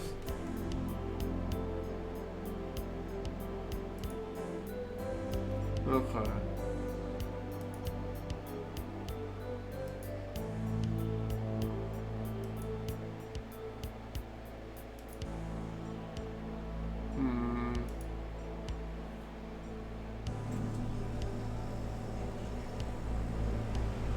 Oh, pretty cool.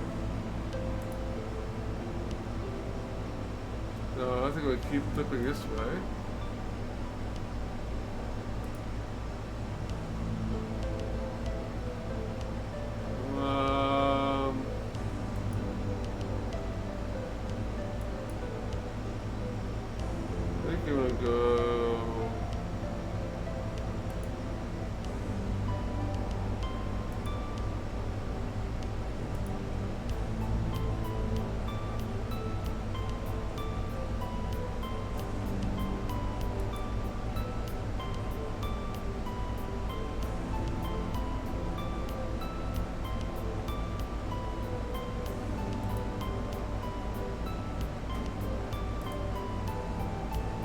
It's gonna be a little bit tricky, I think. I think it's a timing thing too, right?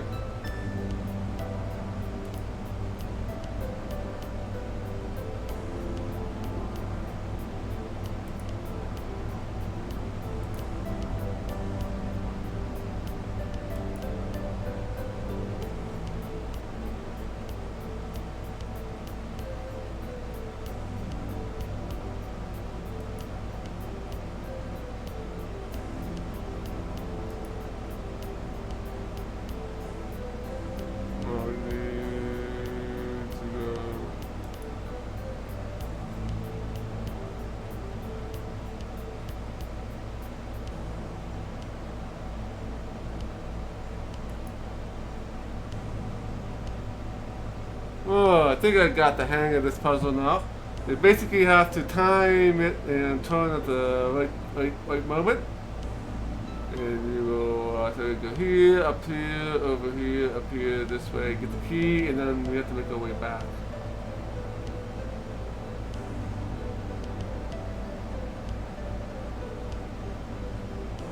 Yeah, very cool. That'll be kind of cool to see. That's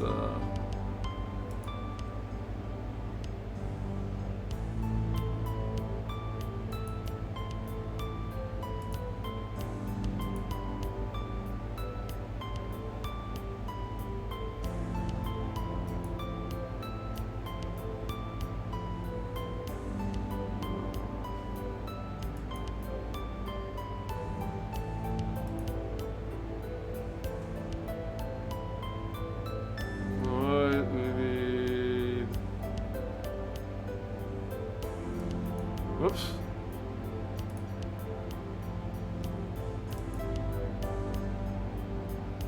This could be bad. This could be bad. If I don't do this right, I think we'll lose our ant warp.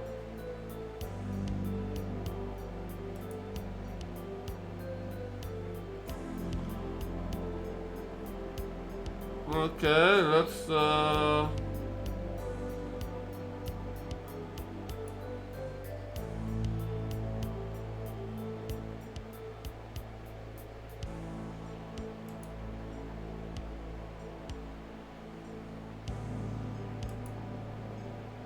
Alright, we got the key.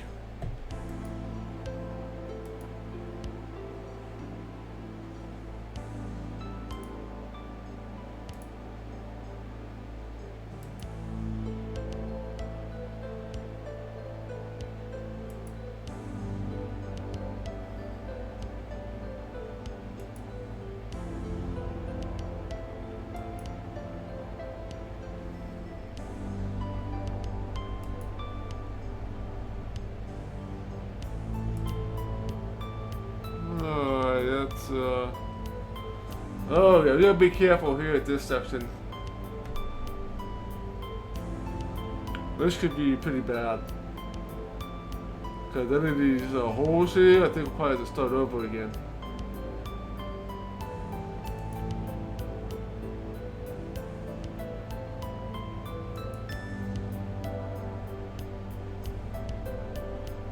So we gotta be very careful here in these next two moves.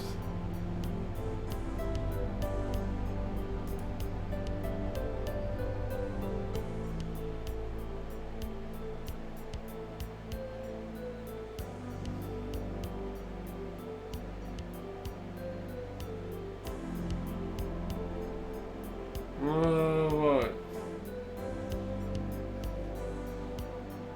So that's this way.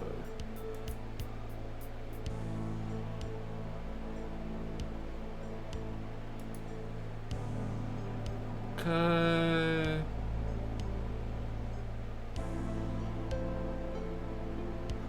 Yeah, partner 2 days, not likely. Not likely.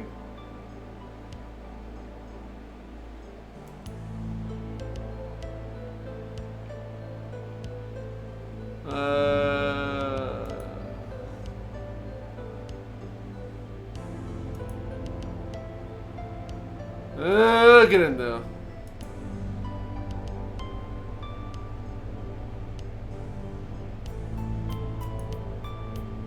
Well, gotta be careful here, kinda, so don't have to be too careful, but.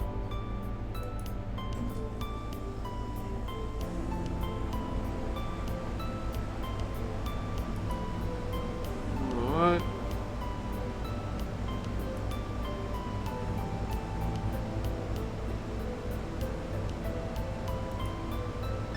Alright, now we're getting that little hole and we're pretty much done.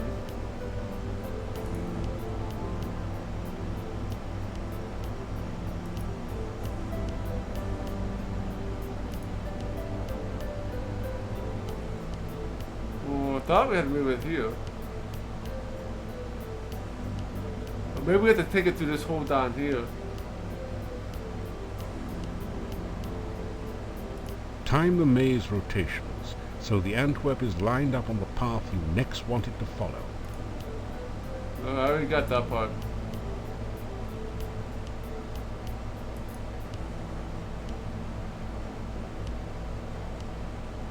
Let me try one more thing here.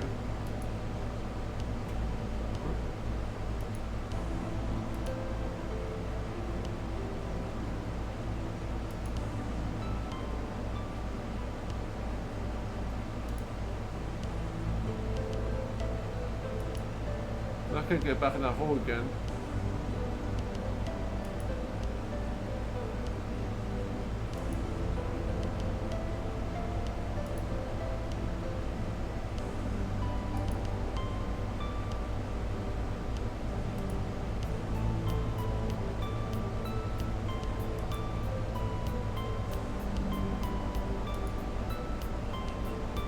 Let's try to take it to the other hole instead. I'm gonna take the long scenic route here.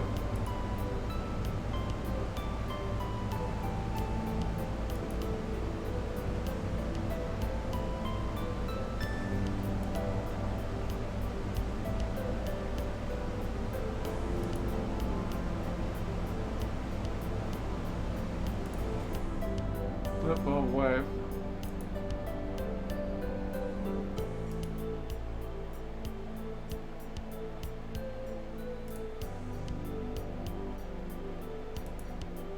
Congratulations. You've used the baby Antwerp to get Dr. Cranium's laboratory key from the maze. You add the key to your keyring. Alright, that was something.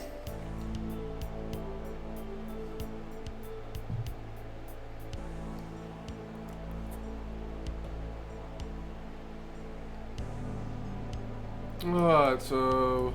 The sign on the door says, Dr. Cranium's private laboratory. Entrance by prior appointment or demonstration of superior intelligence only. Well, we figured out his trap, so that's... Knock? You faintly hear a voice saying, "Don't knock! Come on in!" from beyond the door. Alright, let's listen. You hear mysterious bubbling and sizzling noises. Every once in a while you think you hear someone muttering to himself. Let's unlock the door. Oh! Oh! Tile puzzle. A tile puzzle.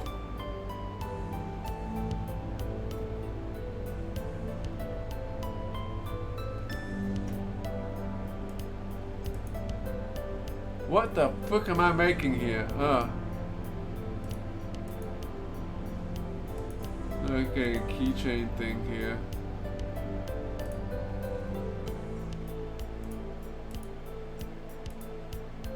Let's start at the top.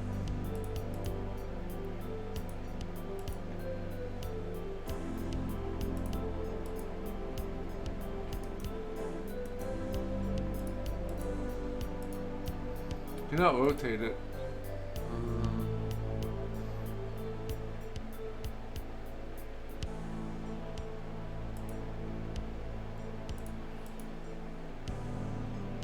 This could take me a while.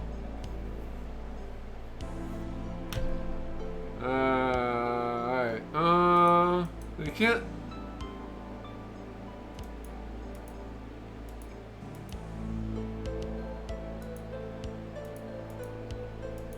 Doesn't allow you to rotate it at all.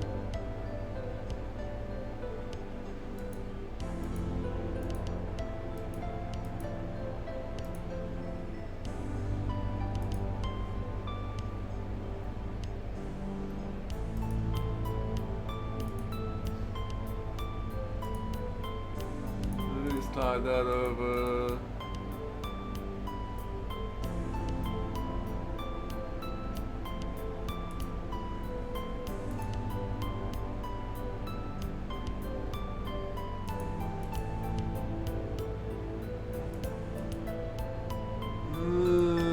Not quite.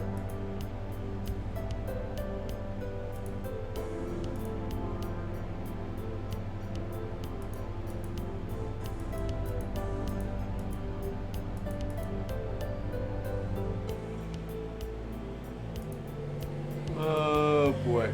Maybe put this over here.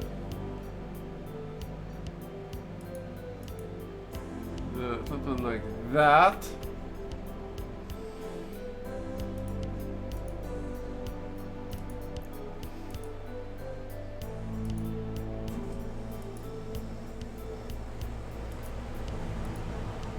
I got that.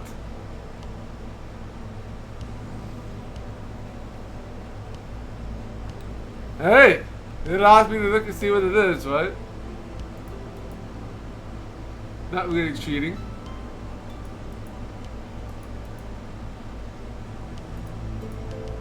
If it's provided in game, it's not cheating.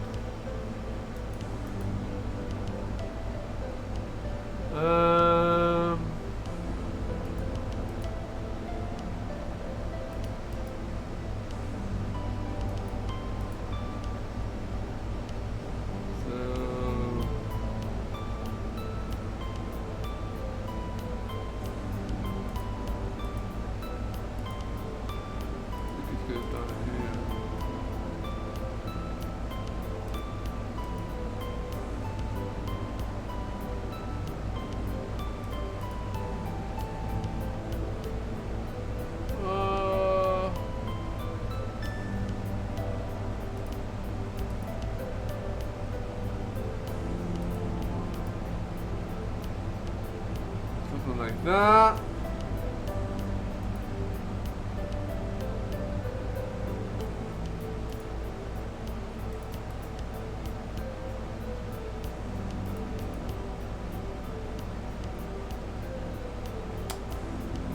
Not quite right.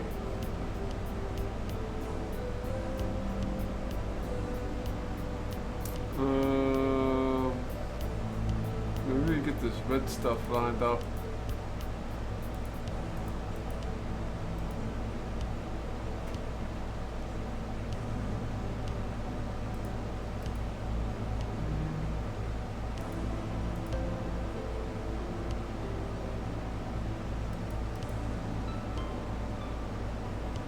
Bingo!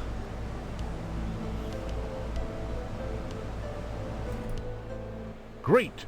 You've managed to find Dr. Cranium's keyhole and open the door. You passed through into Dr. Cranium's private laboratory. Indeed I did. Indeed I did. Quickly, Igor, the fluid. I must have the fluid. Oh, excuse me. I thought it was Igor coming in to assist me. He helps out in the lab sometimes. Now then, what can I do for you? Good. Let's go and talk to him. So let's ask him his name. My name is Dr. Cranium. I am Moldavia's chief scientist and a certified genius. Some call me mad, but I much prefer Dr. Cranium. Right, science? Ah, yes, science. I'm glad you asked. Science is the process of systematically increasing our knowledge of the world through observation and experiment. Unfortunately, some of the townspeople here seem to have no concept of the wonders of science. Some of them even claim my little inventions are magical. Such poppycock. There's no such thing as magic.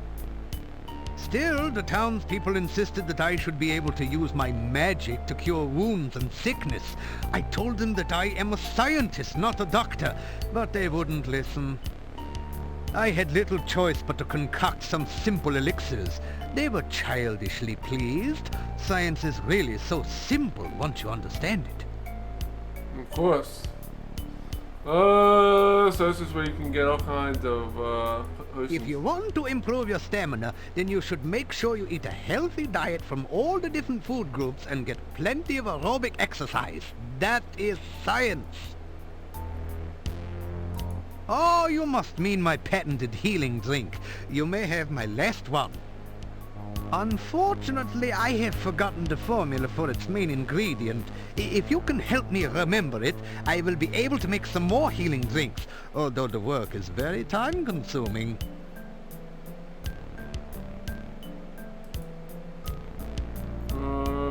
What's the heck? Each potion needs a certain special component. You must select the elements which make up that component to help Dr. Chromium create the potion. The elements must be specified in correct order so that they will interact properly.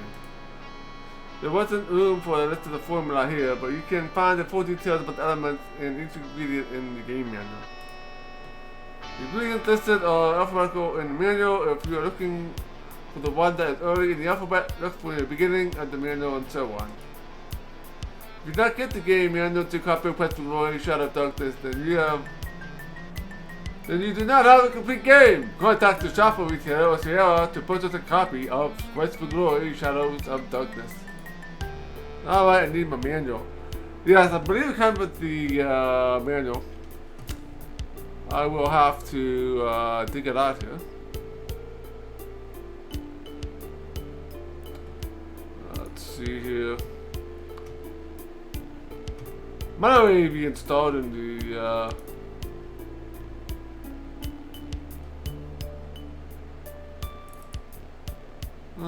in the directory already. Might have to download it. Let's see.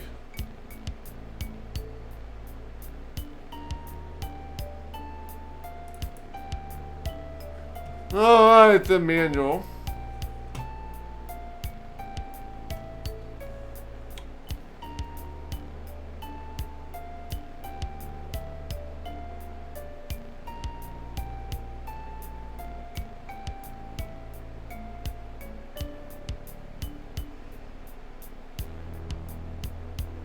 Alright,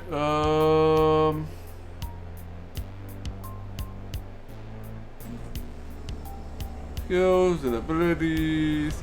I might need the other type of, I might need the other manual.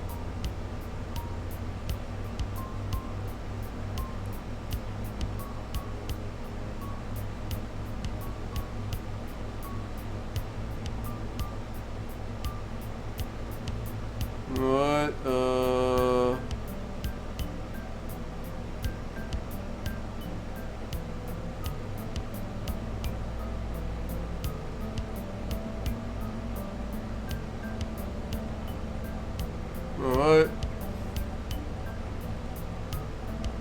Doesn't.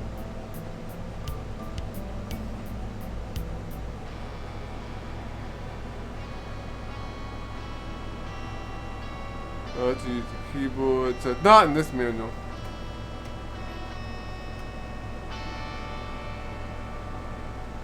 Page 21 in tactical guide. Let's see.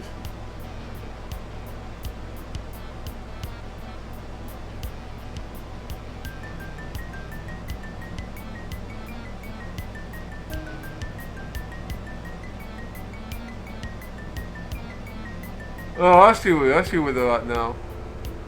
So we need to find the Quixio, right?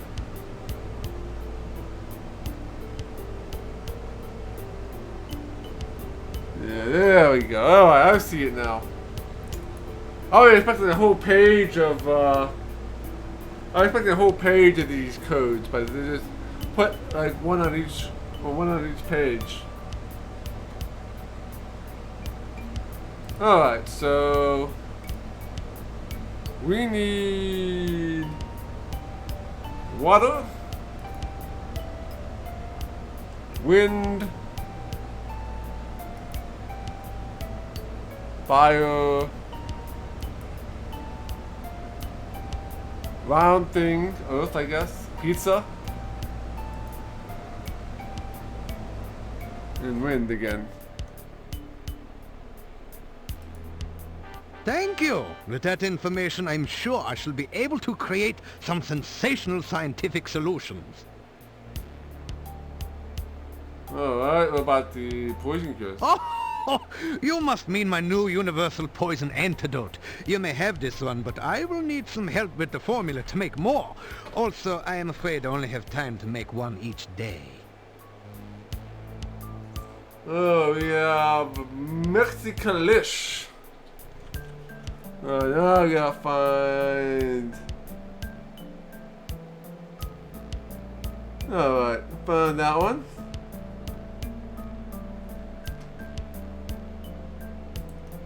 So we got fire, earth, pizza, fire, and pizza.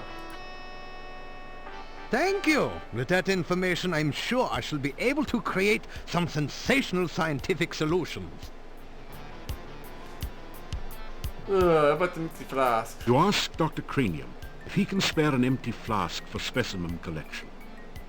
Of course, of course. I am always delighted to assist scientific research of any kind, and I have plenty of flasks. You may have this one.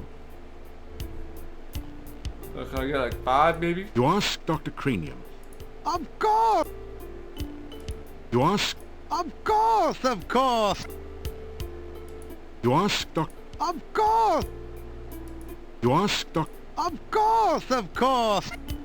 Well, I got 5. 5 should be plenty of flasks. I'm not sure if they cost anything though. Oh, how about experimentation? Experiments are the meat and drink of science. First, you must come up with a hypothesis based on your understanding of the scientific elements. Then perform an experiment to test the hypothesis. Afterwards, you have a pizza. Oh, so that's how pizza is made. Alright, scientific elements. Earth is for solidity and stability. Air gives freedom and movement. Fire provides power and energy. Water, fluidity and life. Pizza, of course, is the most important element of all. Pizza represents the essence of well-roundedness and regaining strength. Most importantly, you can have it delivered in under half an hour in most areas. There you go, folks. Pizza. Most important element. A hypothesis is a scientific guess. One predicts the result of an operation, performs an experiment to test the prediction, then has a pizza to celebrate the result. It is very important to stay flexible, however. Sometimes the experiment may give a different result than predicted by the hypothesis. Since real scientists don't like to make mistakes, we always write the hypothesis in pencil. Alright, let's talk about the pizza. Pizza is a crucial ingredient in many scientific formulae. There is a nearly infinite variation in its effects, depending on whether one starts with pepperoni, mushrooms, artichokes, or plain cheese. One should always order extra pizza in case the experiment requires additional materials. Besides, science is hungry work. Oh.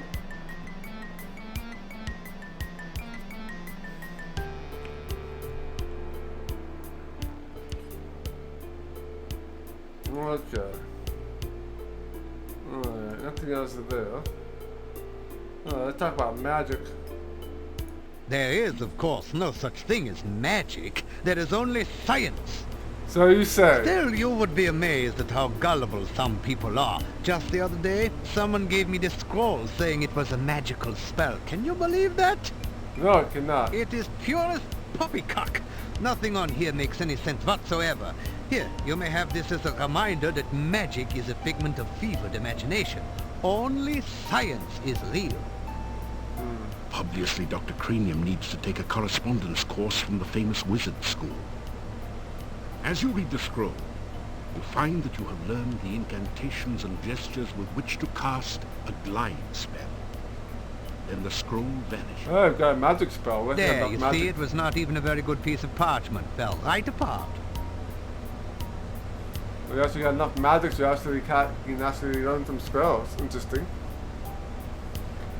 Alright, talk about Igor here. Igor is the gravedigger and tombstone carver. Business has been slow lately, perhaps because there are very few people left in town. So Igor sometimes comes in to help me with my work. Alright, let's talk about Igor's business. Igor has had less work of late. The forest is just as dangerous, but there aren't very many people left in town who are stupid enough to go out there at night, you know. I like to think of it as a sort of evolution in action. Gravestones. Igor is carving out quite a niche for himself in the gravestone business. You might say he is well on his way to becoming a rock star. Then again, you might not.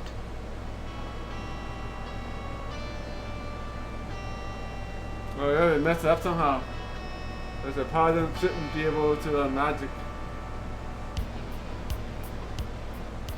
Changed it. They won't be using spells anyway, so it doesn't matter. Alright, get about the cemetery. The cemetery is outside of town to the east. It has proven a fruitful source of materials for my experiments. There are also some interesting and cryptic puzzles to be solved there. Oh, great. More puzzles. Well, let's see. That's about Igor. What about D-Fluid? Essential etheric fluid is an important ingredient in my formula for reanimating dead bodies. It contains the essence of the element of water, the most important ingredient in life science.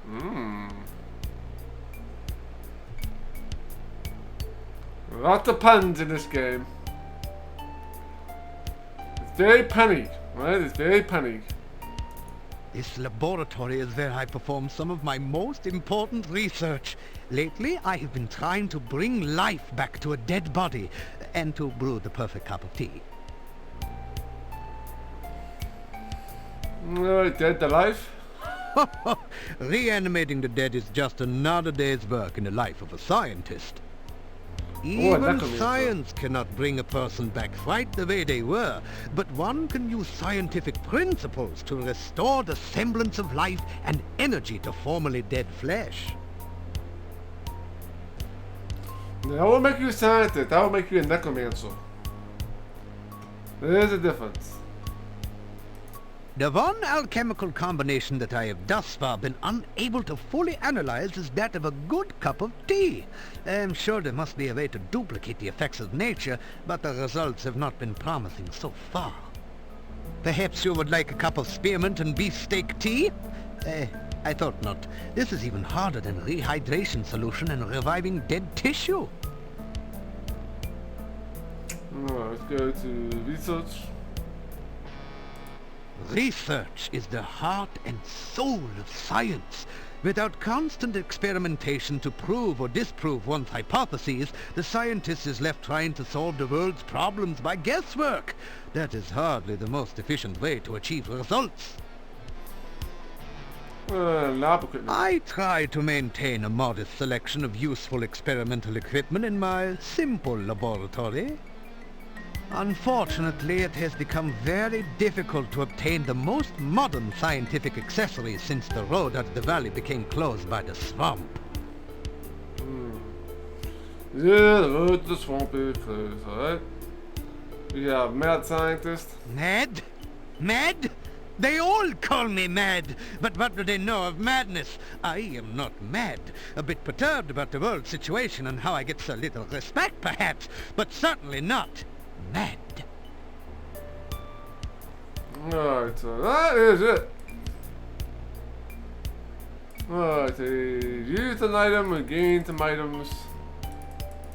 Still got a whole bunch of crap loads, so we have a healing person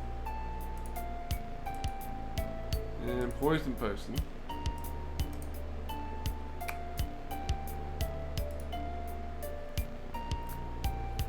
Alright, okay.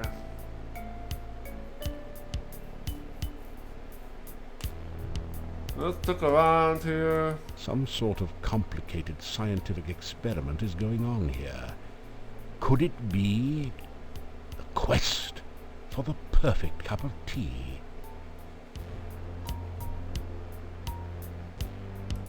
It's a beaker full of eyes, and they all seem to be looking at you. I see. Dr. Cranium likes to stay ahead of his competitors. Ahead. Ha ha ha ha ha. It looks for all the world like a medieval moonshine still. But Dr. Cranium is far too intelligent to drink alcohol, so he must be developing a new fuel or something. You are in an incredibly cluttered laboratory. Flasks, vials, jars, and tubing cover every surface. Experiments are in progress everywhere. These are bottles of chemicals Dr. Cranium uses in his experiments. Alright, let's talk to him again, make sure there's no other additional questions that we can ask him.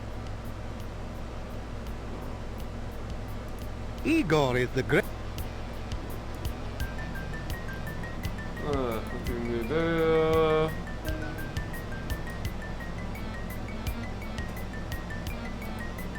Glass globes of unknown intent hang in nets from the ceiling.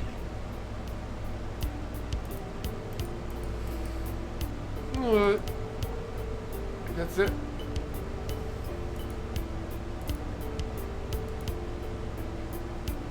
Come back and visit again.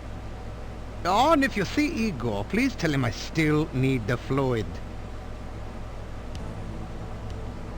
I need to go talk to Igor about the fluid.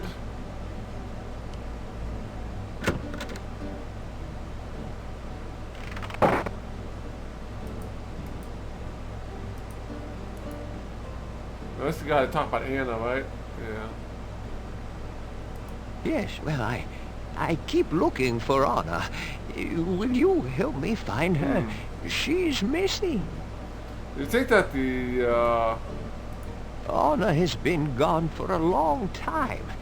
I have been looking for her for so very long. I do not know what has become of my Anna. Alright. Let's go and talk to Igor.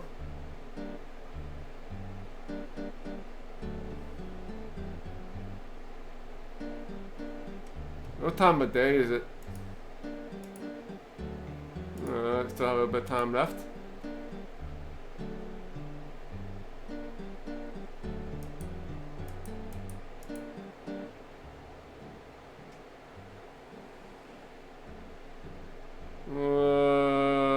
Nothing about the fluid. Igor Barry. Oh, Igor now. Guild there. Burgle. Cemetery east of town. Oh, bad place. Well, let's go back and talk to the scientist again. Might have missed something. I probably need to talk to him after he says that.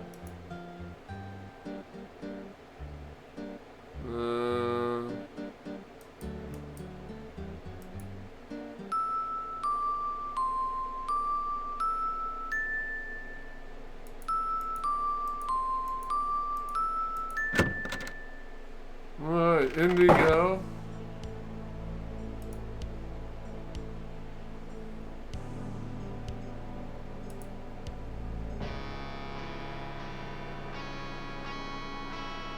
Ah, it is truly a beautiful day for science, is it not, my young friend? It The is. sun has risen right on schedule and will undoubtedly set according to the proper laws of celestial mechanics.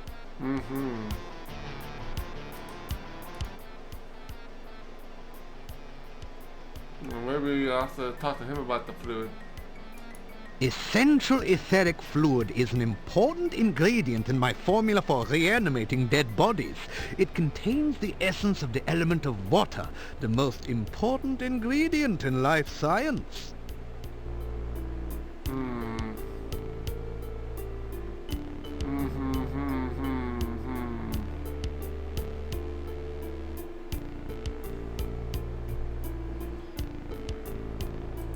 Igor is the gravedigger and tombstone carver.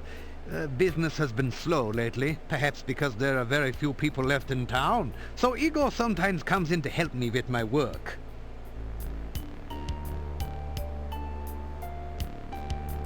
Igor has had less work of late. The forest is just as dangerous, but...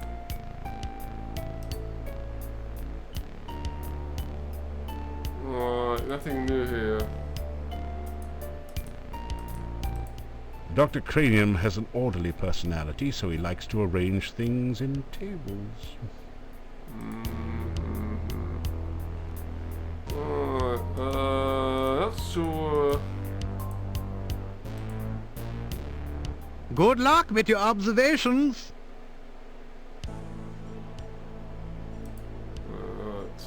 Maybe we have to go to the cemetery. Let's see what's in here.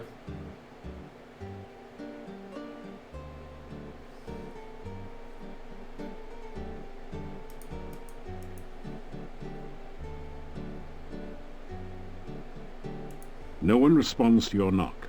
The occupants are either absent or asleep. The door is locked.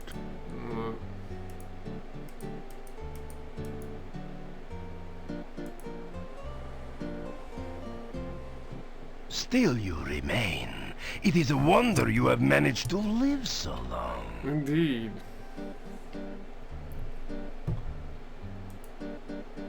Oh boy. Alright, so what are we doing now? Can't go in here yet, because we probably need something before we get in there. We tried talking to Igor, he won't give us the fluid.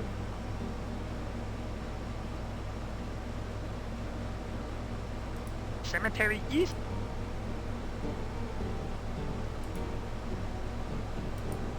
Oh, that's, make a save.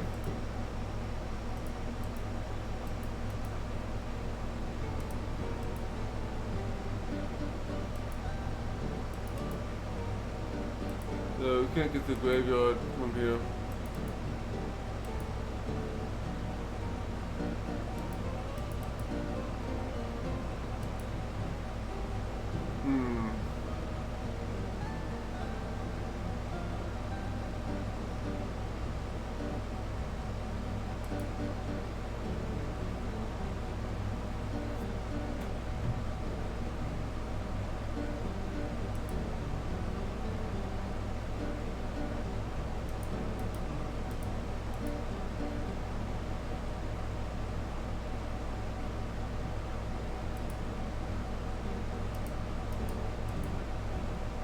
Maybe we need to, what do we got? I don't know if I have anything to use in that door. We got rations, Dava, rocks, oil. Yeah, empty flask, got candy, pie pan, got some corn, garlic, shopping bag. This reachable class shopping bag reduces weight and makes a handy container. Bagging big game with it is not recommended, however. Flowers and the broom. We don't have any new items.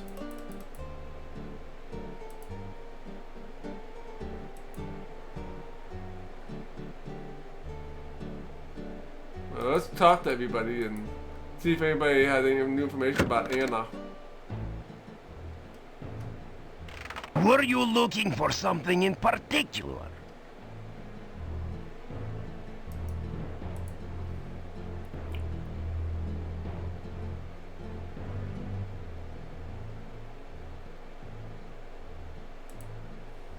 I have been hearing all sorts of stories about you lately. No one is certain what to make of you yet. Oh, nothing about Anna. Let's talk to the innkeeper guy. Try to avoid getting into...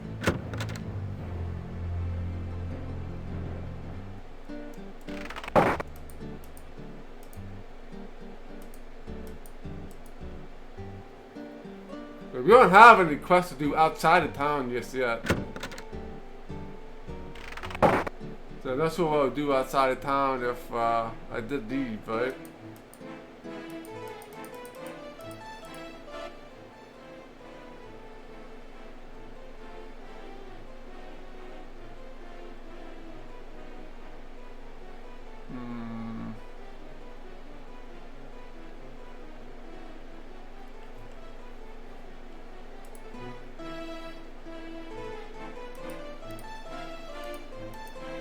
That didn't... Well, I didn't talk to anybody there.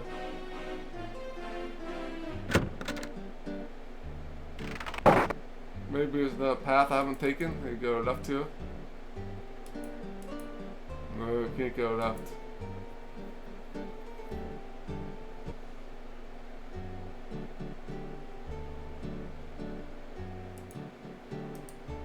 It's an advertisement for Igor's head. It's way too heavy to move. No, nothing here. If you don't move your hand, Igor hit it with hammer. I'm sure Igor would hit me with hammer, alright?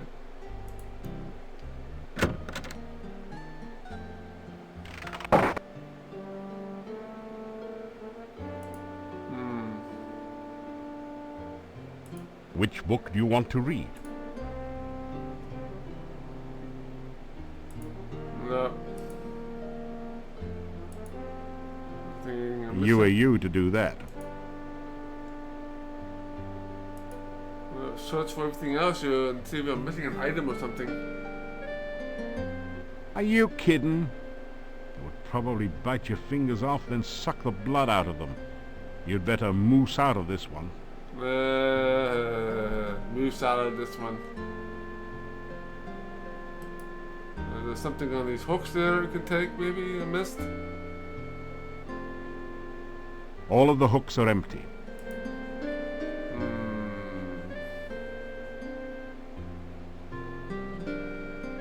Now, what time of the day is it? Might as well just exercise and lift up and eat and all that good stuff.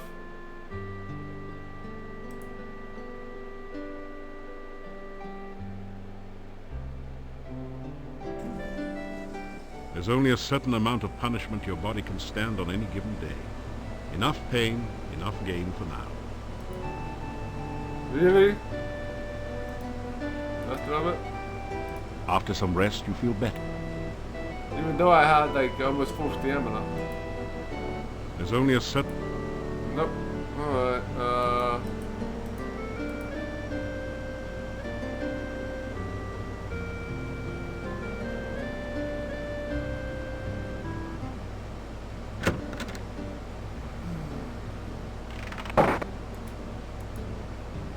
I guess we will go to the inn here.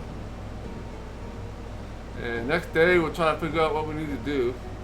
Something, I think it was something with Anna or something. Not sure what.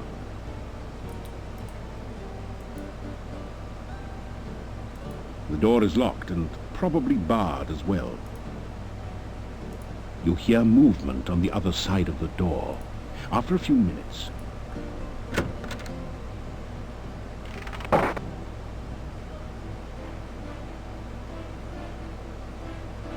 Let's sit down here.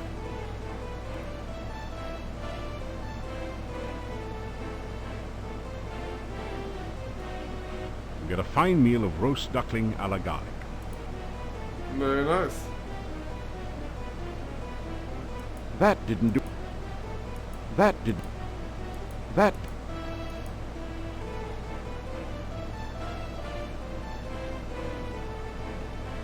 Now the table's helping to keep you off the floor as well. Well, let's talk to these guys. Maybe they have information about Anna.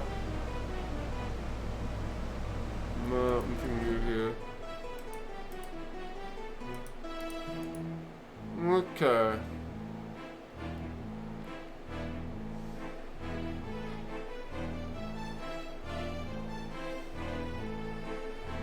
We must Lock the eat door out to my your thing. room and go in.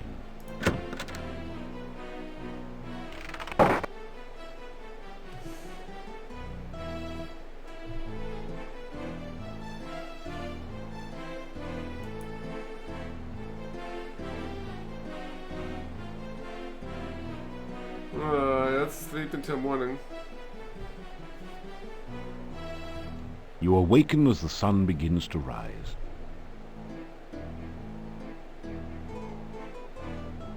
That didn't do...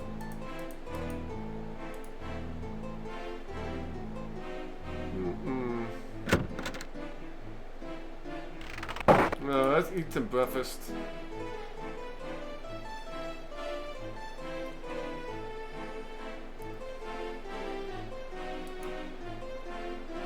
Then we'll figure out what we're gonna do here for this day. Nothing like a good breakfast to get you off to a good start in the morning, especially when everything's laced with garlic.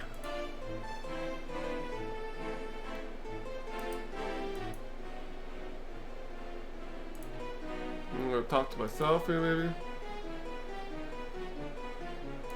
Ah, so you are back. The innkeeper nods at you.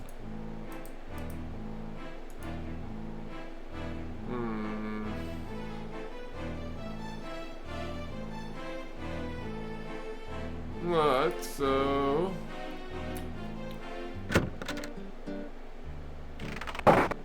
Still you remain. That's it, What is it you want? To tell the Burgermeister about your adventures in Shapir. So, you are the son of a sultan. Your stories are better than 1001 Nights. Try not to make a nuisance of yourself. Okay, so... one person we haven't talked to is this lady. Maybe she knows something.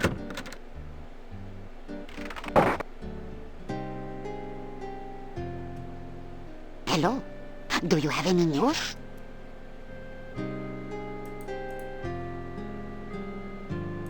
Tell Olga about what you've been doing in Moldavia. Be sure and keep me informed. I need to know everything that goes on around here. Someone's got to have a clue after all. What? So, you haven't been eaten yet. We'll see how long you last traipsing about everywhere when you should be staying in this nice, safe town.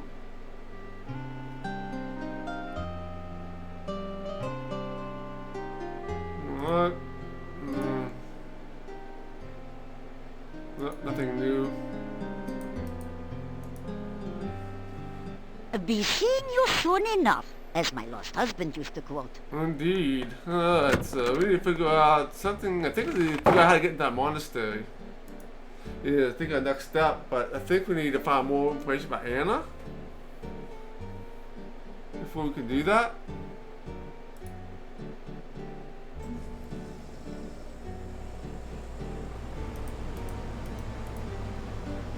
You greet the old man. Good day. Have you seen my Anna?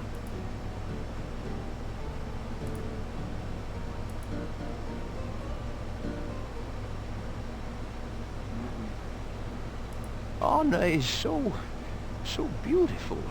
I love her dearly. Have you seen Anna? I am looking for her.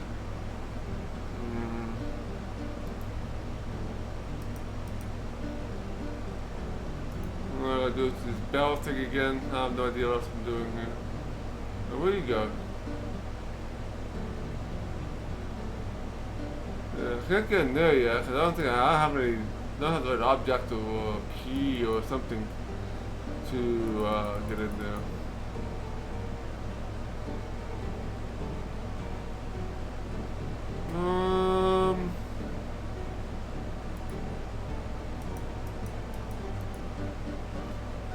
Oh, Igor, can you give me something new here? No.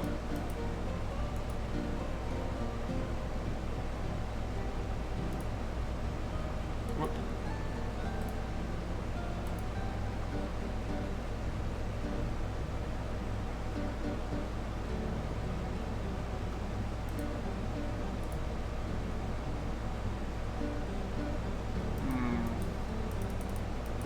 This slow wall appears to be more decorative than functional. The stone is solidly set. Poke him. You put your arm round the old man for a moment to comfort him. Have you seen my Anna?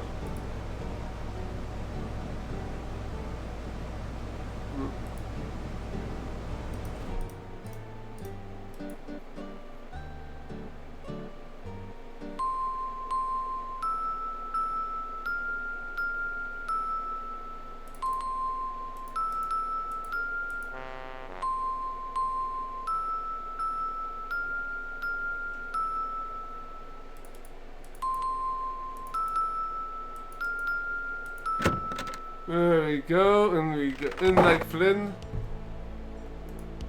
I'm not sure what else we can do here. Ah, you're just in time to witness a magnificent scientific experiment. I have managed to harness the very primal force of lightning at my beck and call. Now I shall use it to create life itself. Watch this.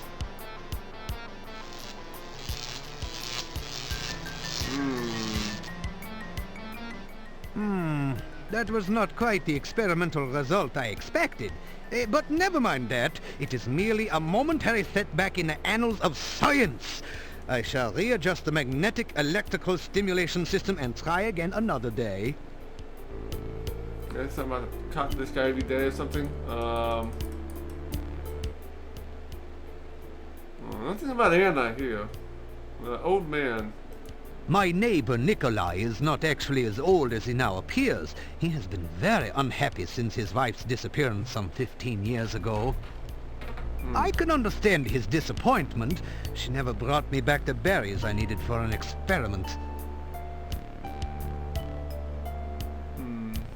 My neighbor Nikolai is not... I can understand his disappointment.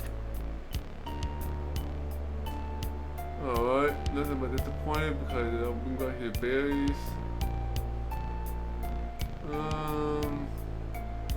Antwerps are a truly fascinating species. They reproduce by splitting into a number of tiny Antwerps, each with their own genetic code. They cannot split voluntarily, however.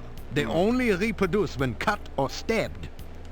My test Antwerps came from Spielberg Valley, where there was an Antwerp population explosion last spring. Oh boy.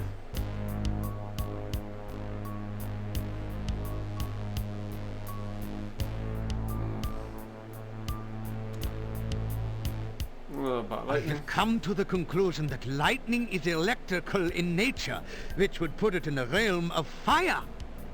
Fortunately, there have been an increasing number of storms here lately, so I have been able to harness some of the lightning and store it for experimental use. What? Life force? I am convinced that the primal force of life is electrical in nature. Of course, it must also involve water for life, and pizza, without which life would be boring. 15 years. This guy doesn't sound like, Oh, I have been better. The failure of my MESS was a shocking experience, I can tell you. I bet it was a shocking experience. Oh, this is a sad, ignorant land where everyone...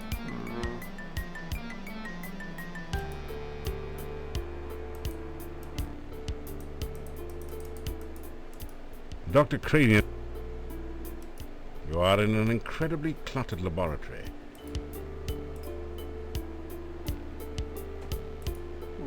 Crazy. You are in an incredibly cluttered laboratory. Oh yeah, we can get some potions here, right?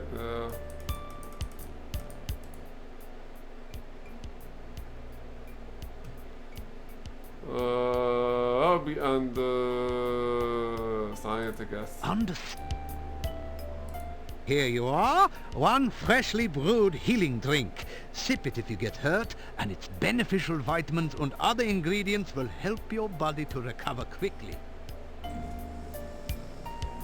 Poison. Here you are, one freshly brewed universal poison antidote.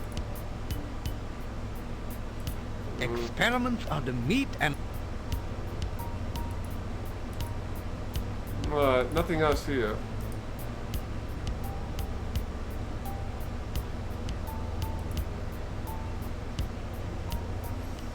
Perhaps I should wait a day or two before resuming my Frankie experiment. It is very important that the right person stay in charge here. Alright. I'm not sure what we're going to be doing here.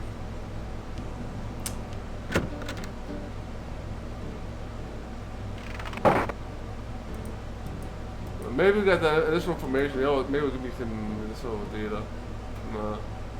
Same old Anna thing. has been gone for a long time. I have been looking for... Yes, well, I keep looking for...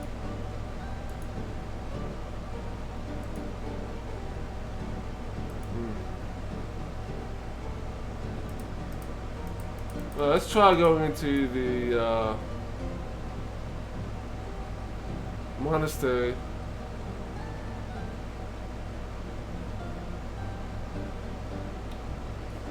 Let's make a save. Probably gonna die.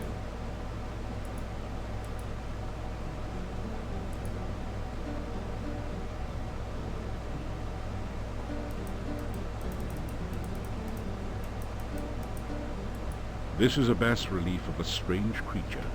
It looks like an octopus with only 6 tentacles. You have a creepy feeling as if it is looking right back at you. Well, it does like garlic.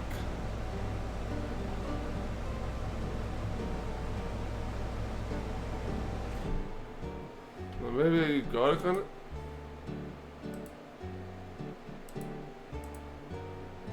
That didn't do anything useful.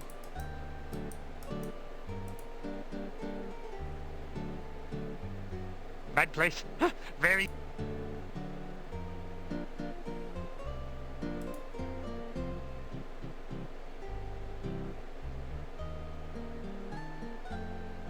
Let's open the monastery door. Nope. Nobody ever listened to Igor.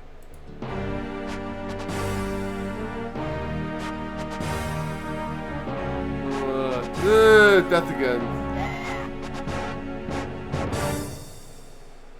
Well, maybe we try one of the other options. I think they're all gonna lead to death. Bad place.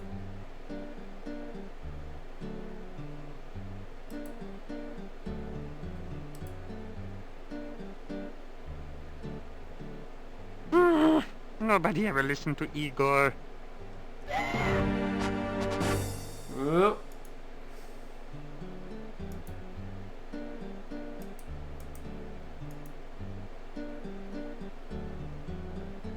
Bad place.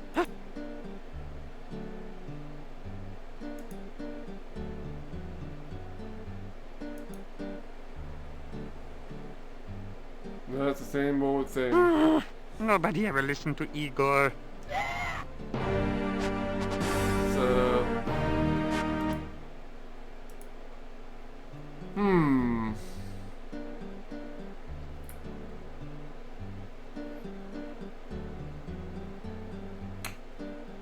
Alright.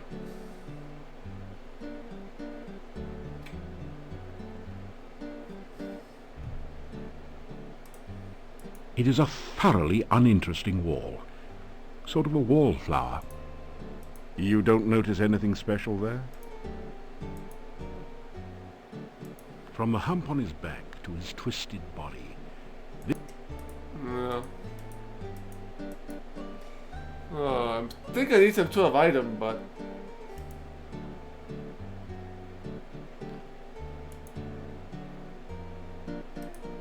Not exactly sure what I need. You put your arm round the old man. Have you seen Anna? I miss my Anna. So maybe I was supposed to take that round object off of that wall that I didn't do. I might need that to get into that monastery. The only thing I can think of. But you're not gonna tell me anything new here. Yes, well, I honor his...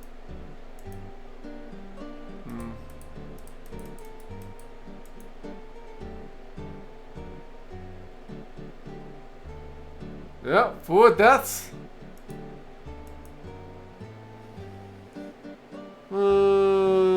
Still you remain. Of course I do.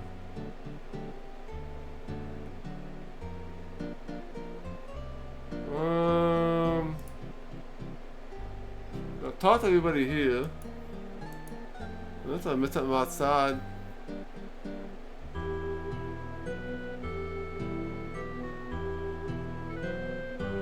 Yeah, I think I missed something at the very beginning of the game.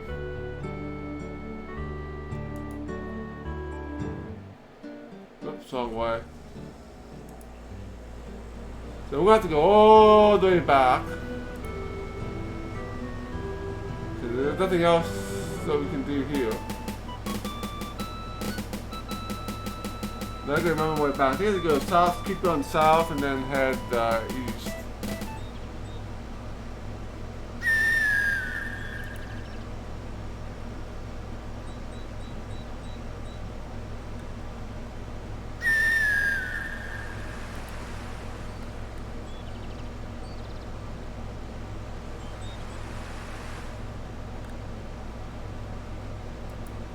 Because the dark one is also like that six leg tentacle monster.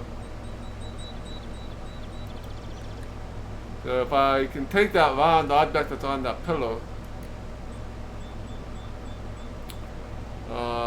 they might be able to get into the monastery. That would be my thinking right now, because there's no quest outside the city yet.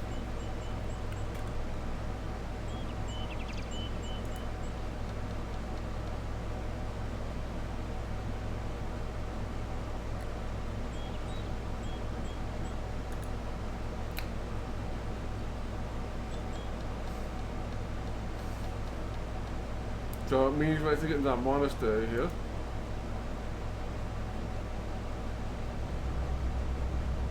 I wonder if we can get back up. The path is incredibly slippery. You can scarcely move on it without falling. Hopefully we can make it up.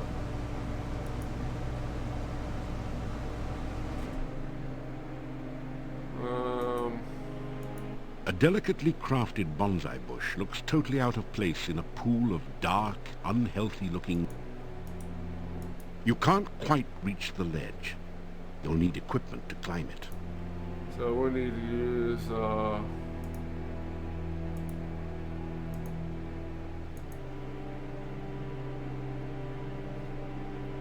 can climb up. It's pretty slippery up there. You'll need to work on your climbing skills some more before you'll be able to make this kind of climb. Can't get back up.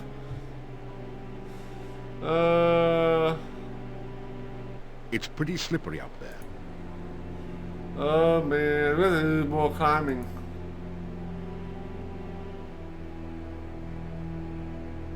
It's pretty slippery. Well, guess what we'll be doing next stream? We'll be doing more climbing. It's pretty slippery. Am I getting points for this?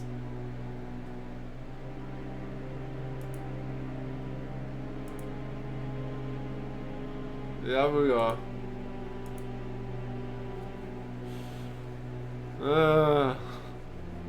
It's pretty slippery up there. You'll need to work on your climbing. Yeah. It's the grind time. It's pretty slippery. I don't have anything else I can do right now. I need to go back and get that round object off that pillar. I think. It's pretty slippery. And then we'll be able to,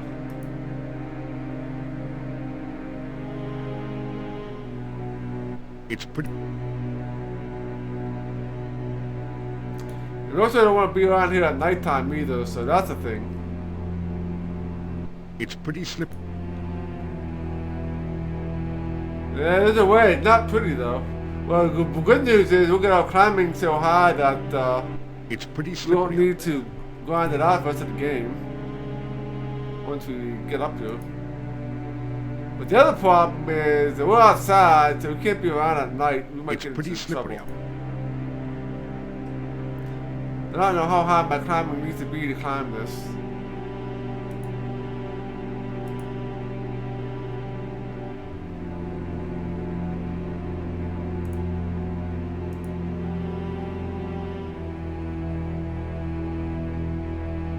It's pretty slippery.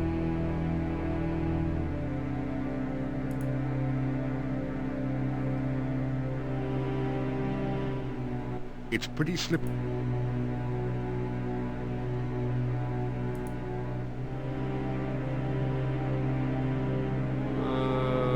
It's pretty slippery.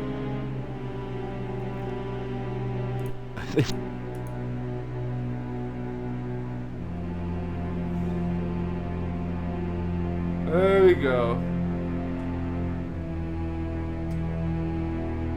I wonder if we could have pushed the statue down too. That might have been an option as well. Let me see. We got 250 climbing.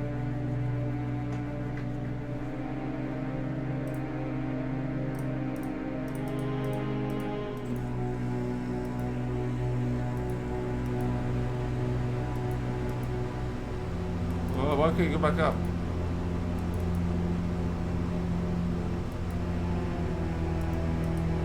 That didn't do anything. This does not seem to be...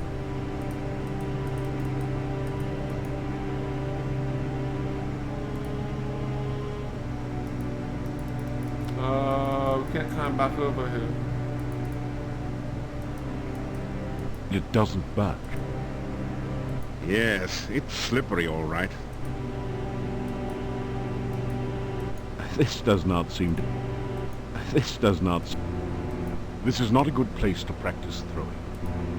This is not a good place to practice throwing. This does not...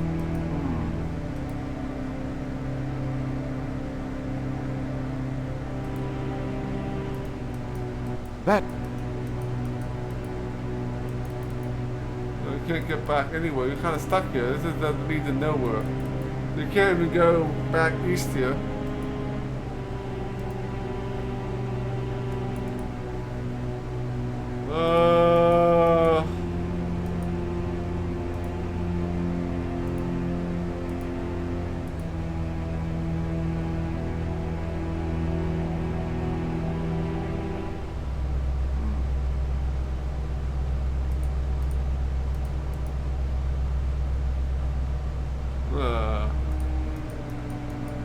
Let's try that. Well, the game quit on me. I think that would be a good place to stop for tonight. And we will continue this tomorrow. Since the game said, yep, time for you to quit streaming.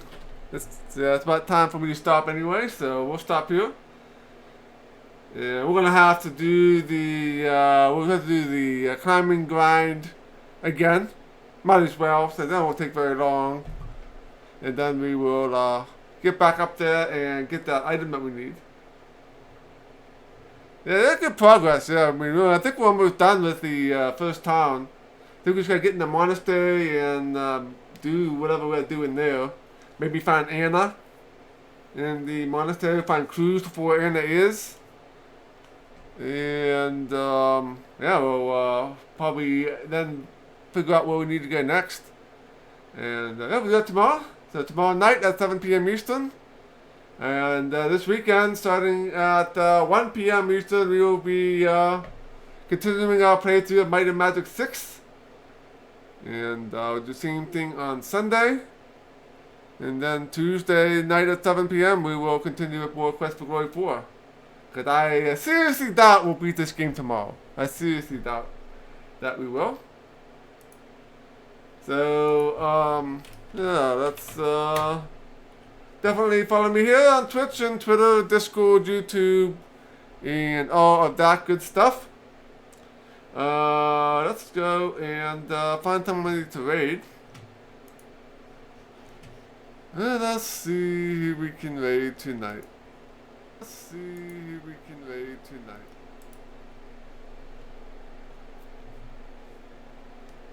Yep, probably. Can probably take me to the middle to end of July. So let's see who we can raid. Let us go. Why don't we go and let's go give Tom the Ghost a raid. He's playing some more Bard's Tale. So let's go check that out.